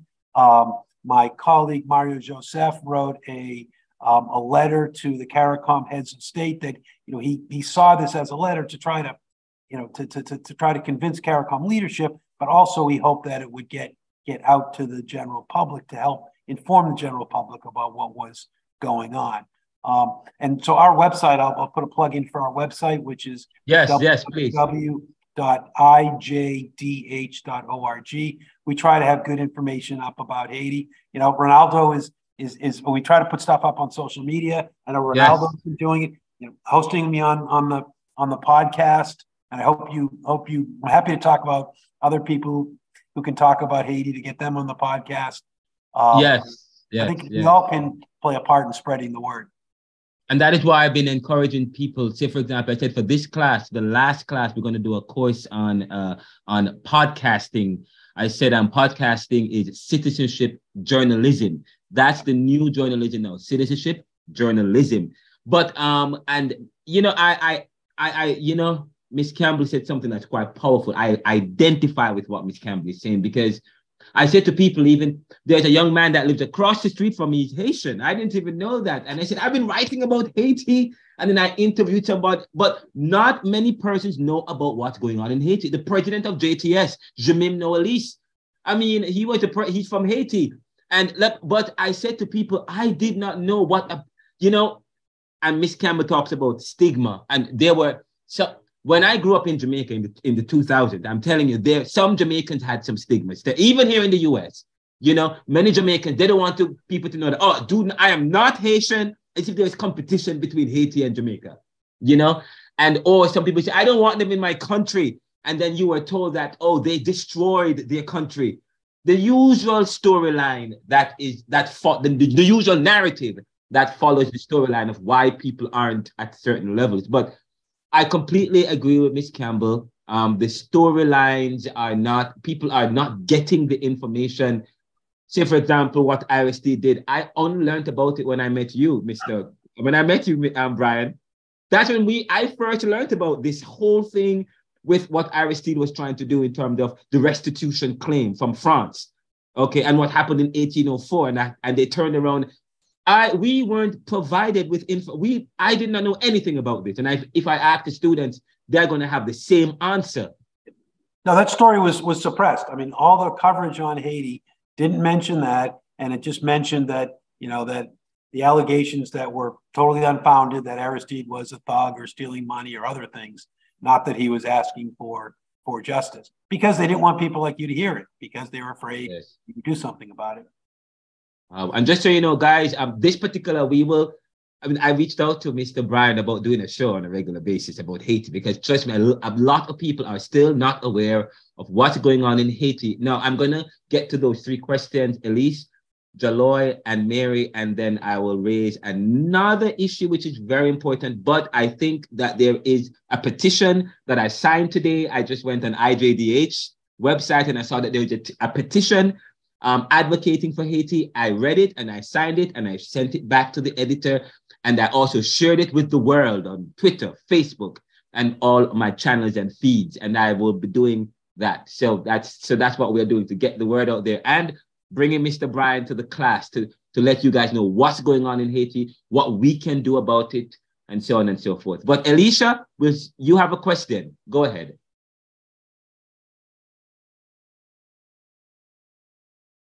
Alicia, your mic is on mute. Yes. Oh, good night. Sorry about that.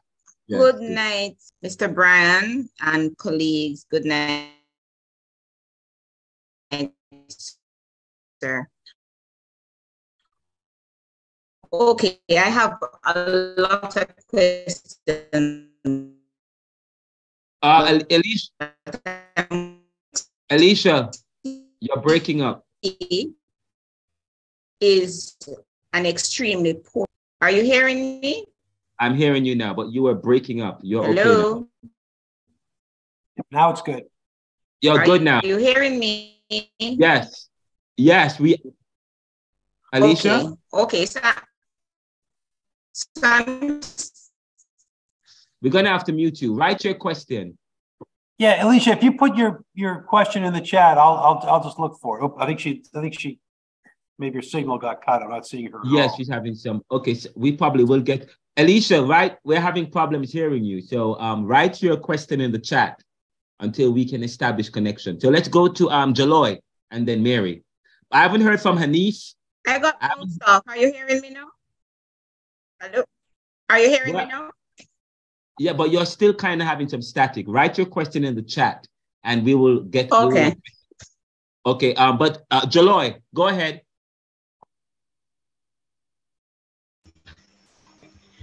So good night, colleagues. Good night, Mr. Brian. Good night, my lecturer, Mr. Mackenzie.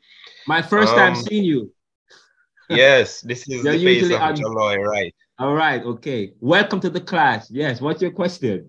Welcome. Sir, yes. I am a huge sport fan. And okay. yes, I'm a huge sport fan, and I would appreciate it so much if I hear Mr. Brian say he is as well.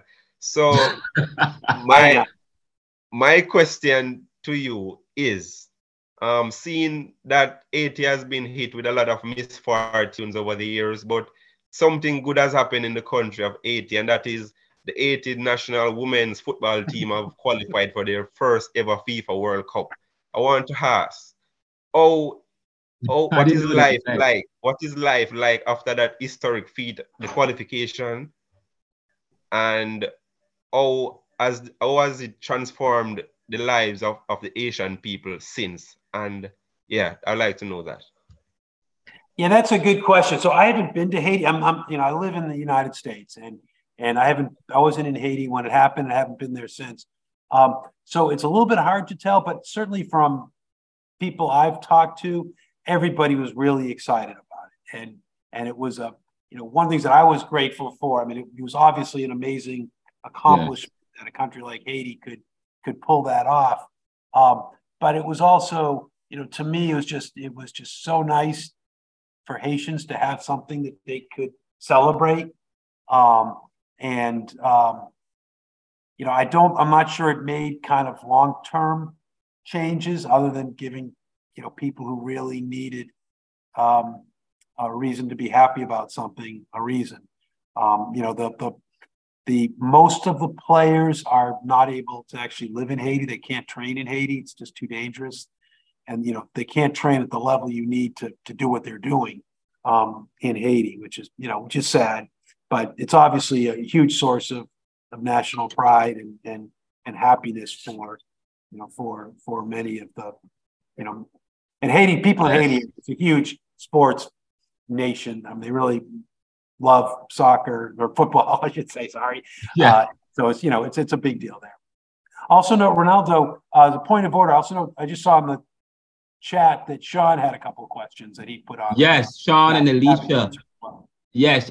First, I have two questions. Who do you believe are responsible for the high gun trafficking and the social realities giving the financial position? And are some of the reports now exaggerated to dissuade help? Those are the questions. I know you posted something about gun trafficking, I think yesterday, but would you like to, can you respond to that? Sure. In terms of who's responsible for the gun trafficking, so gangs in Haiti, there are long-term causes and short-term causes. The long-term causes, and I think that Jamaica and United States struggle with this, in anywhere that the government is not able to provide basic government services, including security, but also hospitals, economic development, things like that. It's almost inevitable that you're going to have gangs that are going to develop to fill the void, and that has certainly been happening since, at least since 1986 in the fall of Duvalier, when Duvalier, because he was a dictator, was able to keep the gangs at a lower level. But that's when you get to a transition to a democracy where the government is not able to provide basic government services, it's inevitable you're going to have some gang problem. Some governments have done better than others at reining the problem in. And the PHTK government, which has been in the last 10 years, they've been the worst in terms of reining the problem in. They've actually supported the gangs.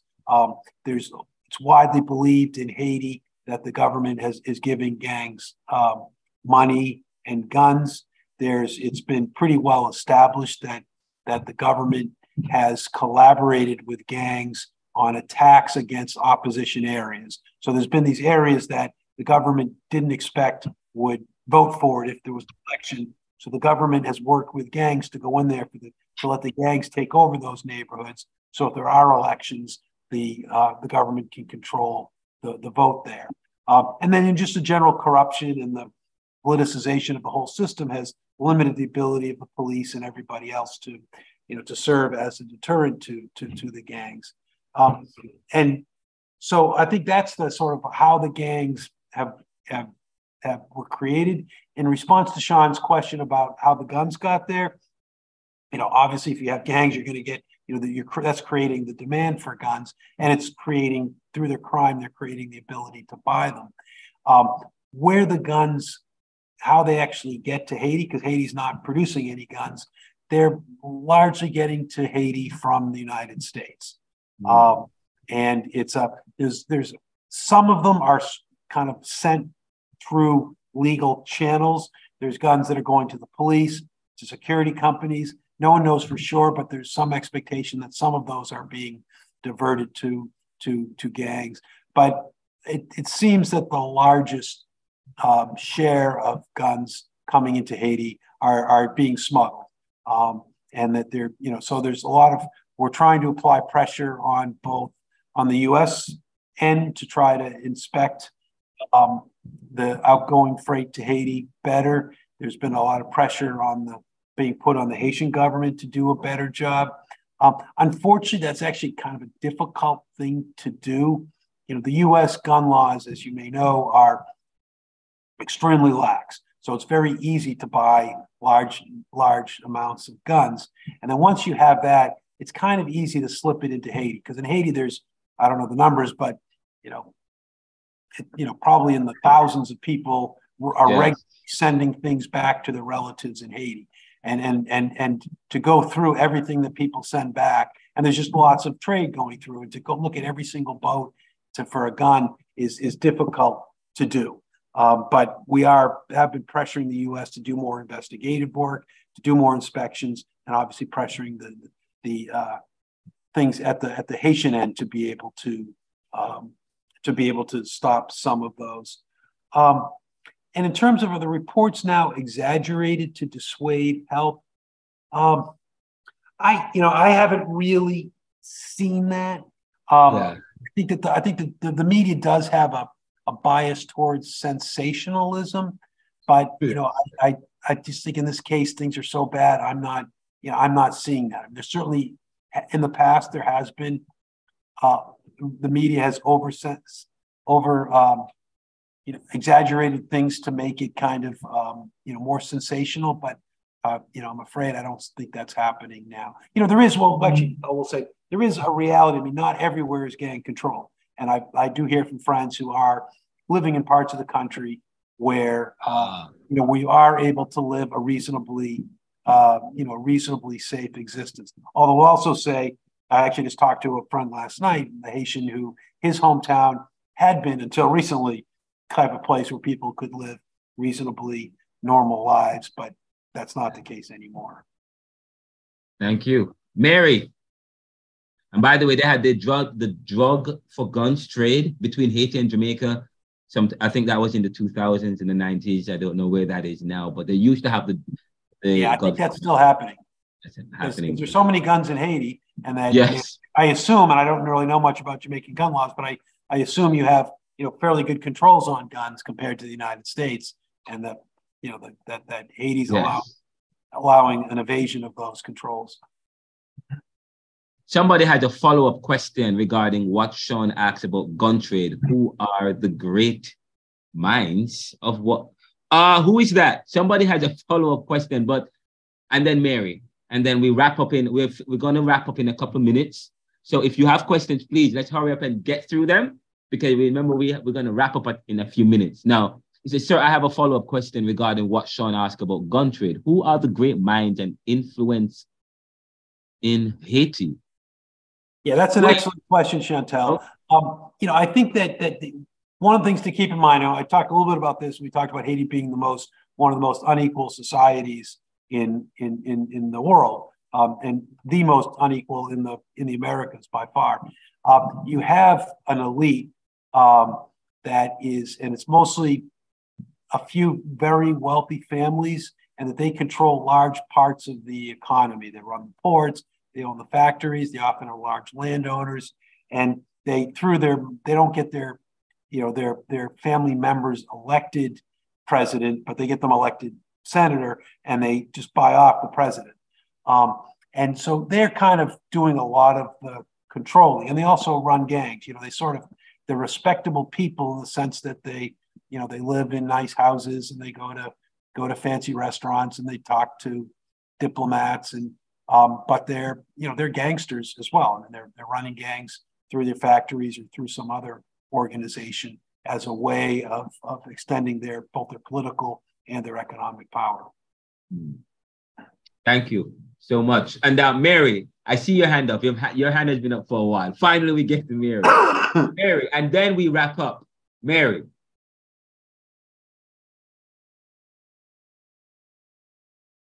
Mary? I'm not hearing Mary, but Mary, I'll take a look at the chat if you want to yes, type it in the chat. I'm happy to look at that. And Alicia, did you send your question in the chat? Yeah. Sir, are you hearing me now? Yep, I am hearing you. Okay, go ahead. Okay, great. Okay, good night again. Before I get cut off, let me ask a question. The crisis that Haiti is facing, both criminal and financial crisis, do you think there's any way out of that crisis, or whatever position, the position they're in? Do you think there's a solution to this problem? Yeah, I do, Mary, and thanks for being patient, and thanks for asking such a great question. This is Alicia. Oh, Alicia, sorry. Okay. Alicia. Well, thank you, Alicia, for asking such a great question. This may sound easy, but it's true, is that the solution is democracy. From 1994 until 2004, when Haiti was allowed to have a democracy, it worked. It wasn't perfect, but they were the struggles of democracy. They weren't the struggles of a dictatorship where, where 60% of the country was controlled by gangs. And if the world were to again allow Haiti's democracy to function, these problems would not be erased. I mean, it's a poor country. It's going to remain that for a while anyway, but you would have reasonable stability and an opportunity to build prosperity. There's actually a group of Haitians that it's now a year and a half ago, they came up with, it's called the Montana Accord. And it was this accord that was pretty broad-based, and people got together. And a lot of these people were people who had been fighting tooth and nail for 20 years because they had real differences over how you exercise power and differences over policy and differences over personalities. But 2 years ago, they came together and they said, our differences over policies are nothing if we don't have a democratic government. And so they said, we're going to put, all our differences aside, come together and come up for a roadmap for how we get our democracy back. And then we can go back to fighting. And they did it, and they came up with a realistic plan. The problem was that the U.S. vetoed it, and it failed. But I don't think that so that the Montana Accord, that process has lost momentum. I don't think it's currently viable, but I do think it's recoverable. I think that if the international community sat down and said, okay, we're going to stop propping up the current government. We're going to allow a Haitian-led solution to emerge, then I think one could emerge. And I think Haitians, we all hear, and this comes a little bit back to Erica's comment, we all hear about bad things in Haiti, and we think of Haiti as a place where people are always shooting each other and fighting. The fundamental truth is that Haiti is an incredibly consensus-based society. And I've seen people have this very constructive way and very sophisticated. And this is in the countryside where people have not had an opportunity to get an education. Many of them didn't have an opportunity to learn to read, but they're able to have really sophisticated, respectful conversations about controversial issues, because it's their individual skill, but there's a very strong cultural tradition of coming together. I mean, that's how Haiti survived in a hostile world for 2 centuries. We can, if Haiti's allowed to access that, the people will be able to come up with a solution. The problem really is that the US and other powerful countries are not letting Haitians put their cultural consensus making to use. Thank you so much. And just so you know, as we get ready to wrap up, you always want, anytime you get into something, you always want to ask the question, what can you do to bring about change? What responsibility do I have as an individual? What can I do? Okay. As we raise awareness in terms of as to what other persons are doing, the question is, what can we do? How can we get involved to help our brothers and our sisters in Haiti? So that's the question. And of course, I am sharing my screen. This is IJDH. And just so you know, their work is international. They are here in the US, but they have an office in Haiti as well.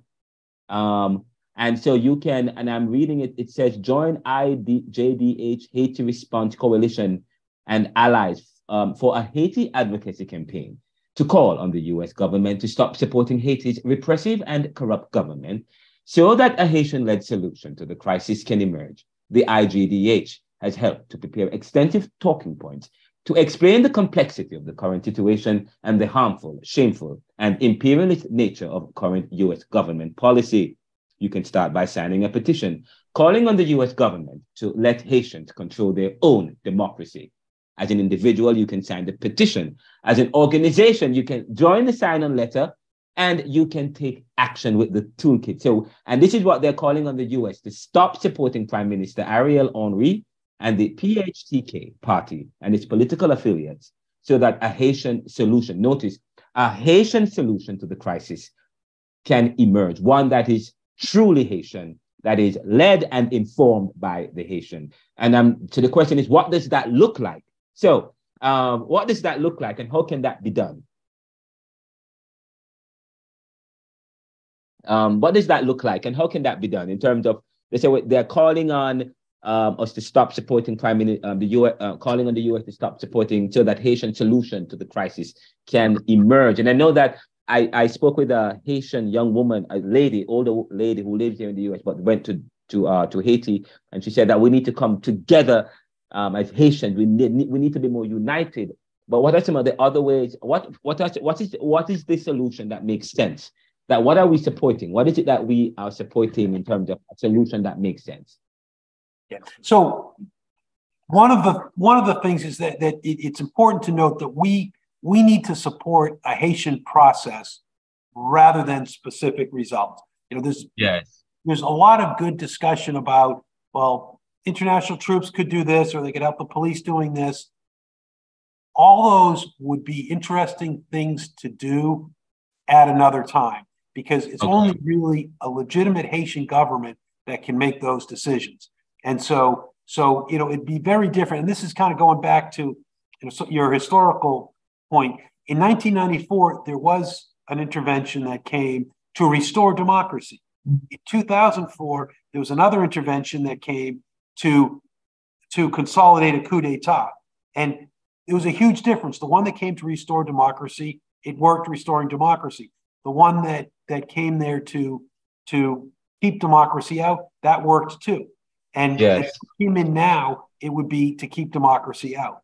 And so what needs to happen is the US and other countries need to let democracy come back to Haiti. And then the democratic government can say, we want a peacekeeping mission. We don't want a peacekeeping mission. We want this kind of aid. We don't want that kind of aid. And so that's really what we need to do, is to get the democratic process back on track. And I think the first thing, I think that CARICOM did quite a bit by refusing to participate in the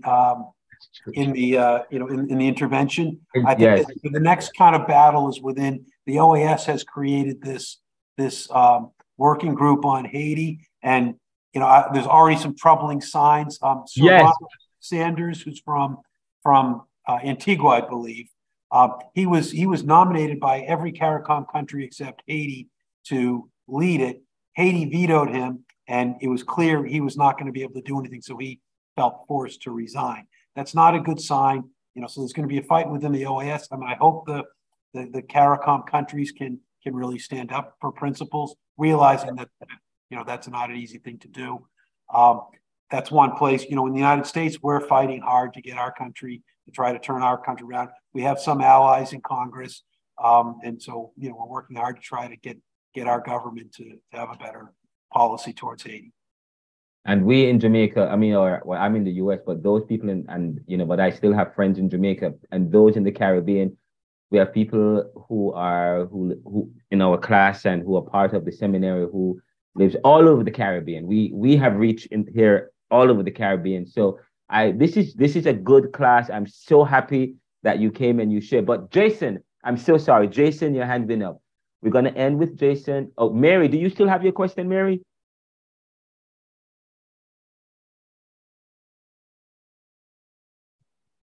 For some reason, I'm not hearing anyone. Yes, Jason, yes, sir. Go ahead, Jason. Good night, sir. Good night. I have two questions. Jason Lawrence here. One of the questions is, in this catastrophe the people of Haiti is going through, sir, the innocent are more vulnerable to the war. Do you have a view that US want to colonize Haiti once in this time? The second question, do you think the Caribbean allies are doing enough based on what Haiti is going through to help them out their plight? Those are the two questions, sir. Two very good questions. So I don't think the first question on whether the U.S. wants to colonize Haiti, I don't think in the sense that the U.S. wants to control Haiti. You know, for a time, the U.S. was there were efforts in the 19th century, or they were thinking about physically annexing the country. From 1914 to 1915 to 1934, the U.S. occupied Haiti. And even after that, well, no, not since then. But at this point, I don't think the U.S. wants to occupy Haiti. What I think it wants to do is to control it. And I think that the efforts, it can control it by putting its people it wants to control Haiti by putting people in government in Haiti who will do the U.S.'s bidding. This actually came out, there was a released diplomatic cable back in 2010 from the U.S. Embassy, where there was a president in place that we've been complaining about for he was trying to manipulate elections. And the U.S. Embassy cable admitted that, yes, he's trying to manipulate the elections, but he does what we tell him to, so we're going to keep supporting him. That kind of sums up U.S. policy, and that obviously needs to change. In terms of is CARICOM doing enough? I mean, Haitians would like CARICOM to do more, but I think you need to recognize, the CARICOM has done quite a bit. I think the recent statement saying it won't do the intervention and that it won't accept the unconstitutional accord, I think those are very good steps. And we also have to recognize that, that CARICOM countries are under a lot of pressure on this. So I guess I would just, my kind of answer to that overall is that I'd encourage people, following up on what Erica was saying, encourage everybody to contact your government and let them know that, that you feel that you want your country to stand up for Haiti. And Ronaldo, do you have Mario's letter to CARICOM? Yes, I do. Yes, I do. You sent it to me. I do have Mario's letter to CARICOM, and it's the students did. I think the students got a copy. Access to it. It's on my website, and I put all of it up there for people to read and see. Great. But I realize that there are people who haven't seen it, so I will send it around, circulate it to the seminary students and the staff, and let it become a big thing. And because a lot of people are still not aware in terms of what is going on in Haiti, in Jamaica. And I think I'm going to be working with the neoliberal journalism staff to see what we could do and work with our surrogates to get this letter and what's going on in the work that Brian is doing and others are doing to bring about democracy and justice and destabilizing the country. Definitely. So I will send it to you guys. Each of you will get a copy of the letter, okay? And the letter was written by Maria Joseph, who is the local attorney in he's with the Bureau des Avocats Internationaux, which is our sister organization, and he's Haiti's most prominent human rights attorney. And I really encourage, it's not a long letter. I would encourage everybody to read it because it really, I guess it answers Jason's question from a Haitian perspective. That's a Haitian saying, this is what we want from CARICOM. Yes. And let me see, open letter to CARICOM. I actually have it here. Oh, yes, the students have this. The students have this letter, and I'm reading it on April 24, 2019. Oh, no, this is something else. No, this came out in October.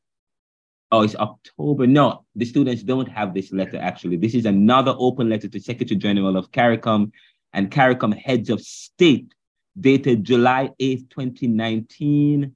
And this letter was written by there's some other letter. So no, this is not the one that we're talking about. But I have the letter and I will share it with you. But the initial letter says that, and let me share my screen so people in the world can see that. Let me share my screen. Let's see that here. Share. And good. You're seeing my screen. It's a letter that says,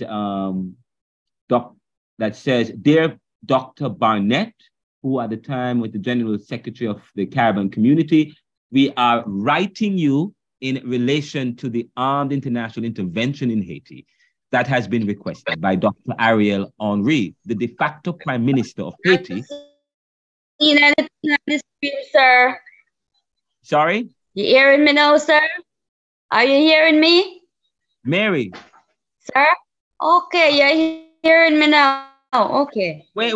When you are finished, I will make. Okay, hold up. Can I Mary, question now? Mary. No. Mary, Yes, is that sir. Sir? Okay, sorry about that. I am reading a letter that was sent. I'm reading. Ronaldo, if I can interrupt you, I'm really sorry, but time has flown. I actually need to leave. All right, it is 8:05. Yes, so we will stop here. But Mary, any questions that you have, we can send them to me. I'll send them to Brian, right, Brian? And then Thank you so much. We're gonna ask for a vote of thanks. Who's gonna do the vote of thanks? Chantel, are you here? Yes, sir, I'm here. Chantel is gonna do the vote of thanks, and then I will pray, and then we will wrap up the class. But Chantel. Okay, I'm glad again, Mr. Brian. I want to thank you for being in your class tonight. It was very, I know that all of us has learned something about what is happening in Haiti, and we do appreciate you coming and sharing with us what is happening and answering our questions.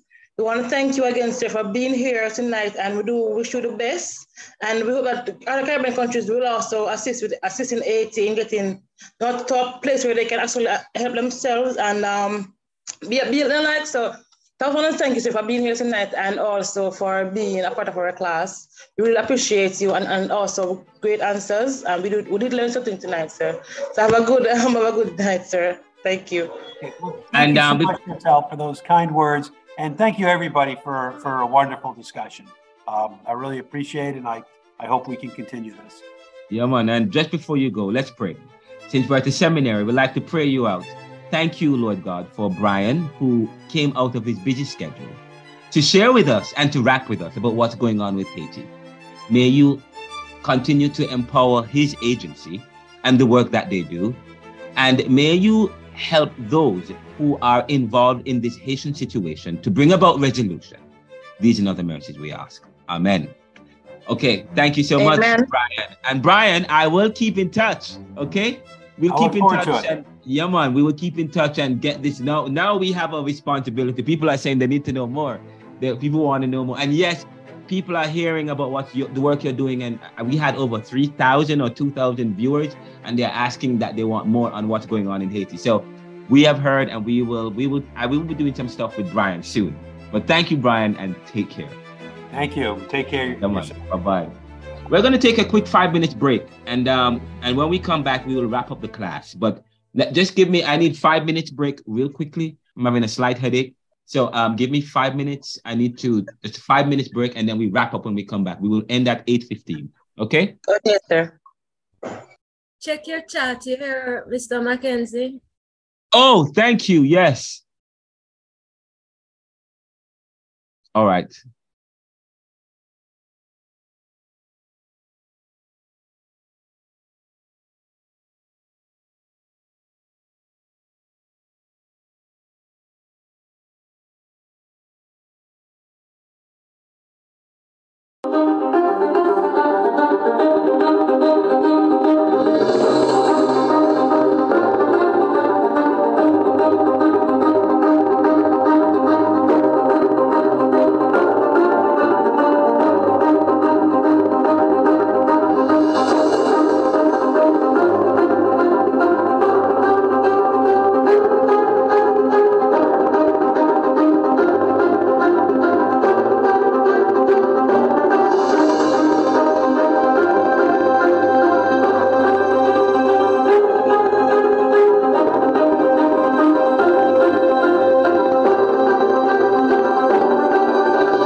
your name.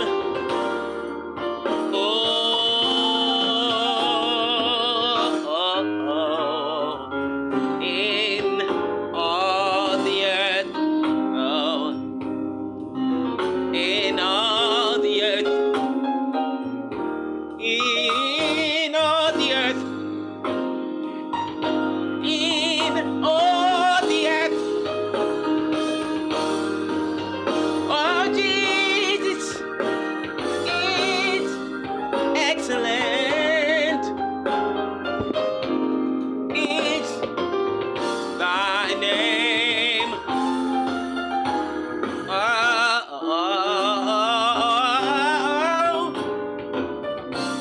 In all the earth. Oh, in all the earth, yea. Jesus,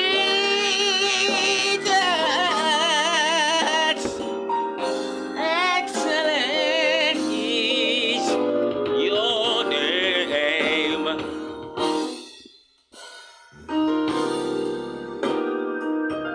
In all the earth, Jesus is. In all the earth, Jesus,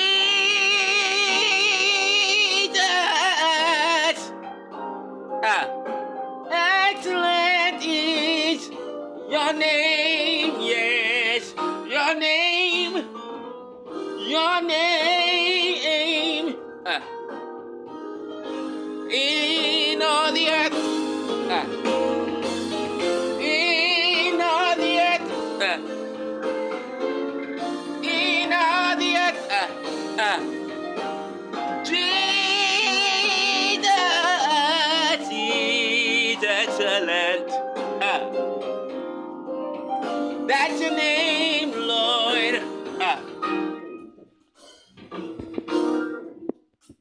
Oh, in the morning, excellent.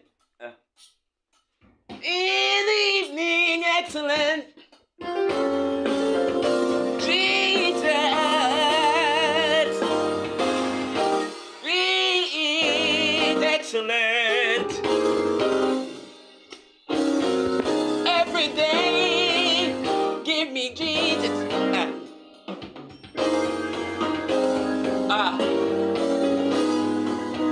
When you pray, blessings come down. When you pray, there's victory in your head. When you pray, something happens. 'Cause Jesus, Jesus, is excellent is his name.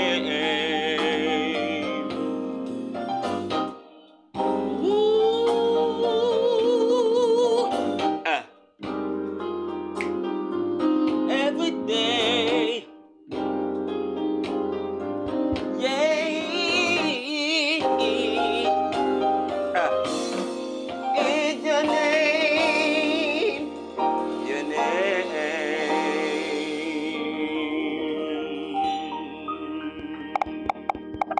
This is the Neoliberal Around podcast. Sir, we're not hearing you. Oh, so I know. We are back and we just wrap up we'll end in 5 minutes. But thank you guys for the questions. Thank you for participating. What are your thoughts on the presentation and what are your thoughts on what happened, transpired with Mr. Brian and what you have learned? How did you appreciate it? What are your thoughts? Oh, by the way, Miss Campbell sent an email. And by the way,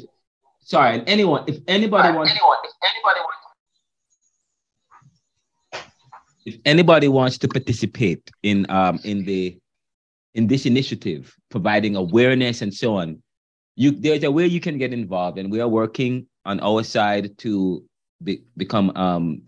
get more involved in what's going on in Haiti and to promote more awareness among Caribbean countries. And that's where you guys can get involved by taking to social media and sharing information, retweeting stuff, following up with what's going on with our own local leaders, because Jamaica is on the forefront. It's one of the major countries in CARICOM. So yes, get involved, speak with your government, tweet, but also we are going to be doing a petition, and we would like you to share the petition with others. And when it's done, we will let you know how you can get involved. But for now, you can go to ijdh.org, and they have a petition. You can sign but I think the petition is for the US. We're working on creating one for CARICOM and one for CARICOM nations, so that you can sign and share it with others. Also, have conversations in your churches, in your communities about what's going on in Haiti, because I'm telling you, we're academics and we're exposed to collegiate training and knowledge, but we still don't know everything. I have years of college education, and I'm still learning some of the stuff in terms of what's going on in Haiti. As I said, there is information and there is information. And I said to you, because of a lack of knowledge, people perish. When you know, then you can help your brothers and your sisters. When you are the Good Samaritan and you are aware that your brother is in need of help, will you not turn to that Good Samaritan, as a Good Samaritan, to help your brother who is on the roadside? But you have to first be aware. So we are working against people who are hiding the information and the truth. And I talked to you some time ago, we looked at cinema and globalization and the importance of cinema in helping to unearth truth, in helping to unveil what was hidden. And I tell you that documentary film is revolutionary, because it uses violence to put before you what's going on in society. Okay, so as soon as we're going to publish this film, I have some podcasts, I have some articles, writings. Get involved, share articles, share what we're doing, the information that you have, share it with the world, and so on. Let people know what's going on and apply pressure. And as soon as we get information as to a petition where we can sign and get involved, we will do so. You can donate to IJDH and what they're doing, and you can also just share the information. That's even more powerful. Sharing the information, what you know, that's powerful. That's one of the ways you can get involved. Okay, write about these things and so on, and that's what I am doing. The discussion was Thank you so much, Mary. Mary, he did speak. Mary, yes, go ahead, Mary. You have some insights. Sir, I don't know if you're hearing me. I am. You're hearing me now, sir? Yes, you're good. Yes, sir. Mr. Brian touched on some very strong points. And I wanted to get some clarity. He touched on that during the war, the revolt with Haiti and France, he mentioned that a lot of blood was shed. So I want to get clarity on this debt that he said that Haiti is paying off to get their independence. So I want to know if it's because of the war and these people were killed, why they are being punished, why Haiti are being punished, why they have to be pay back this debt now for their independence. Well, of course, he talked about the collusion. He talked about the narrative. He talked about the fact that, Black people weren't supposed to, they wanted to promote the narrative that, Black people not supposed to have their own country and they're not supposed to be prosperous. That threatened, yes. That threatened European and post-industrial dominance in the world. And Haiti, they've already paid it off. They've already paid the debt. The debt is paid. They paid it.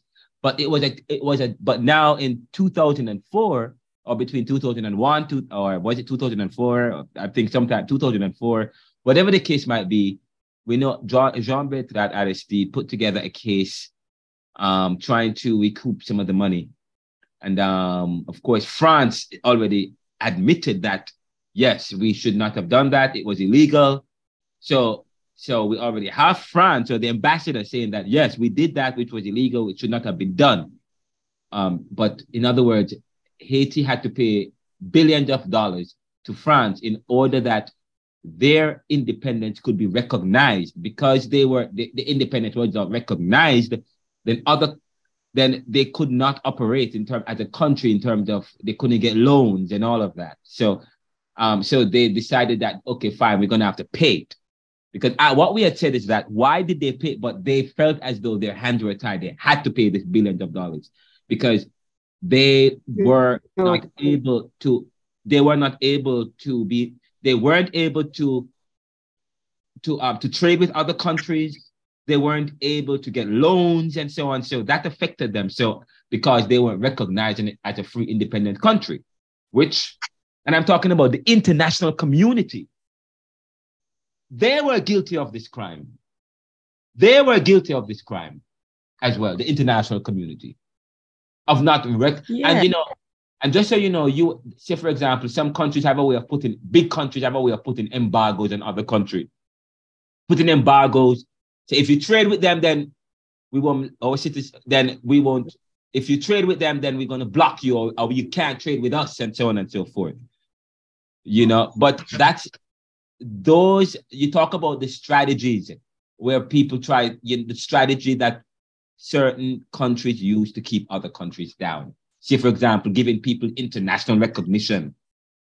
And if you don't get international recognition, then dog eat your supper, as we say in Jamaica. And sir, you mentioned about white supremacy. Yeah. So you see another black country, the white keeping another black country under their feet. Yes. But we will stop here today, and next week we will put into perspective what we heard from Mr. Castro and what we heard here tonight. And you guys supposed to be interacting with the presentations last week and this week. Very interested, sir. I learned a lot. Please let out some real secret. Yeah. Well, this is the homework. This is your assignment. Write about what you have heard today. Write about how does it impact you? What have you learned? And what will you do to help to bring about change in Haiti? That's what I will, okay? How were you impacted by the presentation today and what you've learned about Haiti? And what can we do and you do to help to bring about change based on what you're hearing? So, or maybe you could conclude by saying, there's nothing that we can do, or so, but that's what I would like you to do. What are your feelings in terms of what did you learn? What new, any information that you learned, you did discover? Any information you heard today that caused you to change your mind about Haiti and what's going on in Haiti? And what are some of the things or ways that you think you can get involved in helping to bring about change in Haiti? Okay, it could mean what you can do in even in your own country. What we can do as and to pressure our own Jamaica local government in terms of getting involved and so on. So that's what I would love for you guys to do for the homework for this week. Write about the presentation this week and how it affected you, or whether or not if it affected you. Did it change your mind about anything? Did it change your mind and position about Haiti?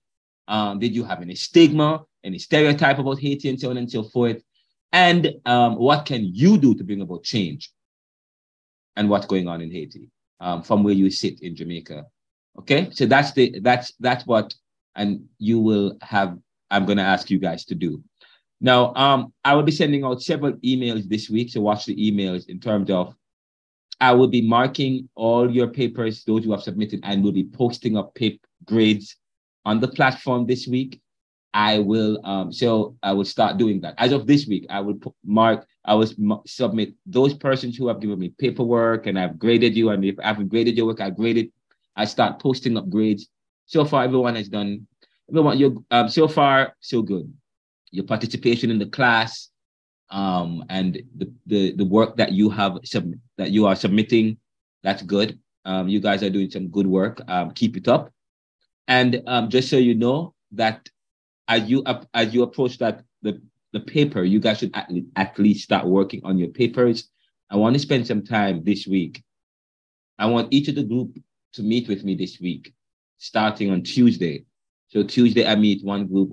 I could meet two groups on Tuesday, just for 15 minutes, just to talk with you via Zoom, or we could talk on WhatsApp with the video thingy.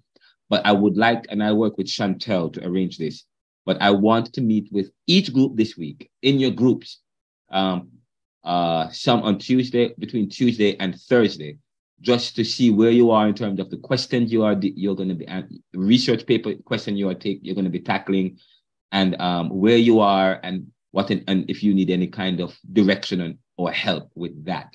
That is so next week I want to spend some time with you guys next week in your groups before class on Friday. Next week Friday, we will be watching the film on corruption. We will have a lecture from Reverend Richard Beckford, Caribbean Theology. And then the following week, we're going to have a lecture from Reverend Hewitt Holmes from the University from Toronto. He's Jamaican, but he pastors a church in Toronto. He's going to be talking about sexual identity, and we'll also look at Rex Nettleford's statement and so on, and kind of try to bring the class to a close. But there are two very important topics we're going to have to look at: corruption, Caribbean theology, and sexual identity. And then the last class, before the exam class, I want us to do an introduction in podcasting, or digital content, something to that effect that speaks to podcasting or digital technology in terms of expressing ideas and thoughts, because the new journalism now is podcasting and independent news media, and I want you guys to at least get acclimated to that, since we're looking at Caribbean thought, but expressing that thought. We use music and dance and stuff. But what about 21st century technology and digital technology and so on? And what are the tools that we have available in the Caribbean to promote expression and so on? And how can we do that? So I would love to at least an hour and a half to introduce you guys to podcasting and talk to you about what are the benefits of that and where it leads and so on and so forth. And you can start your own shows. And trust me, when I start to talk to you about what you can do with podcasts and how easy it is for you and then you guys, and then I leave you to do your own, you are going to be amazed by what you can do. So I'm looking forward to that last class before the exam class. The last class before the exam class. Again, we will do that. We will expose you to that, okay? So thank you guys. You guys were great. And I wish you all the best. Any question before we leave? We wrap up. Any question from anyone? No question. Okay. Well, that's about it. So remember, next week, between Tuesday and Thursday, I meet with each of the groups for 15 to 30 minutes.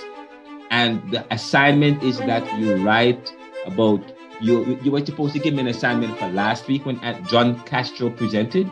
So this week, and so you guys have that to give me for the assignment, and for next week's assignment, as it relates, for you to talk about what happened today. How did this presentation affect you? What changed? What didn't change? And what will you do to bring about change in Haiti? What can we do? Okay, so that's the assignment for next week. 1 to 2 pages. Okay, you can do it you can do it. I like to do in the group work, so do it as a group work. No, actually, this one you can do individually. No, do it as a group. Do it as a group. Okay, so if you do it as a group, then you can do at least 3 pages, and everyone should participate in the group. At least everyone in the group should get involved and participate in this. Okay, but you guys have been doing so well, and the papers are improved. The papers, you guys are doing much better on the assignments, and I like that. Okay, all right. So take care. And this, by the way, I will publish this as a podcast in audio and video, and so you have it available to watch again, so you guys can watch it again, and then you can do your summary. Okay, take care. And for those of us who are listening in delayed, thank you for listening to another episode of the Neoliberal Round by Ronaldo McKenzie and the Neoliberal Round podcast. And just so you know, support the Jamaica Theological Seminary and what they are doing to promote minds, international minds, To serve the world today, to solve tomorrow's challenges. You can donate, you can visit the Jamaica Theological Seminary by going to jts.edu.jm. Okay? And again, you can visit the Neoliberal by going to theneoliberal.com. Support us at anchor.fm/theneoliberal/support. Walk good and take care. Good night.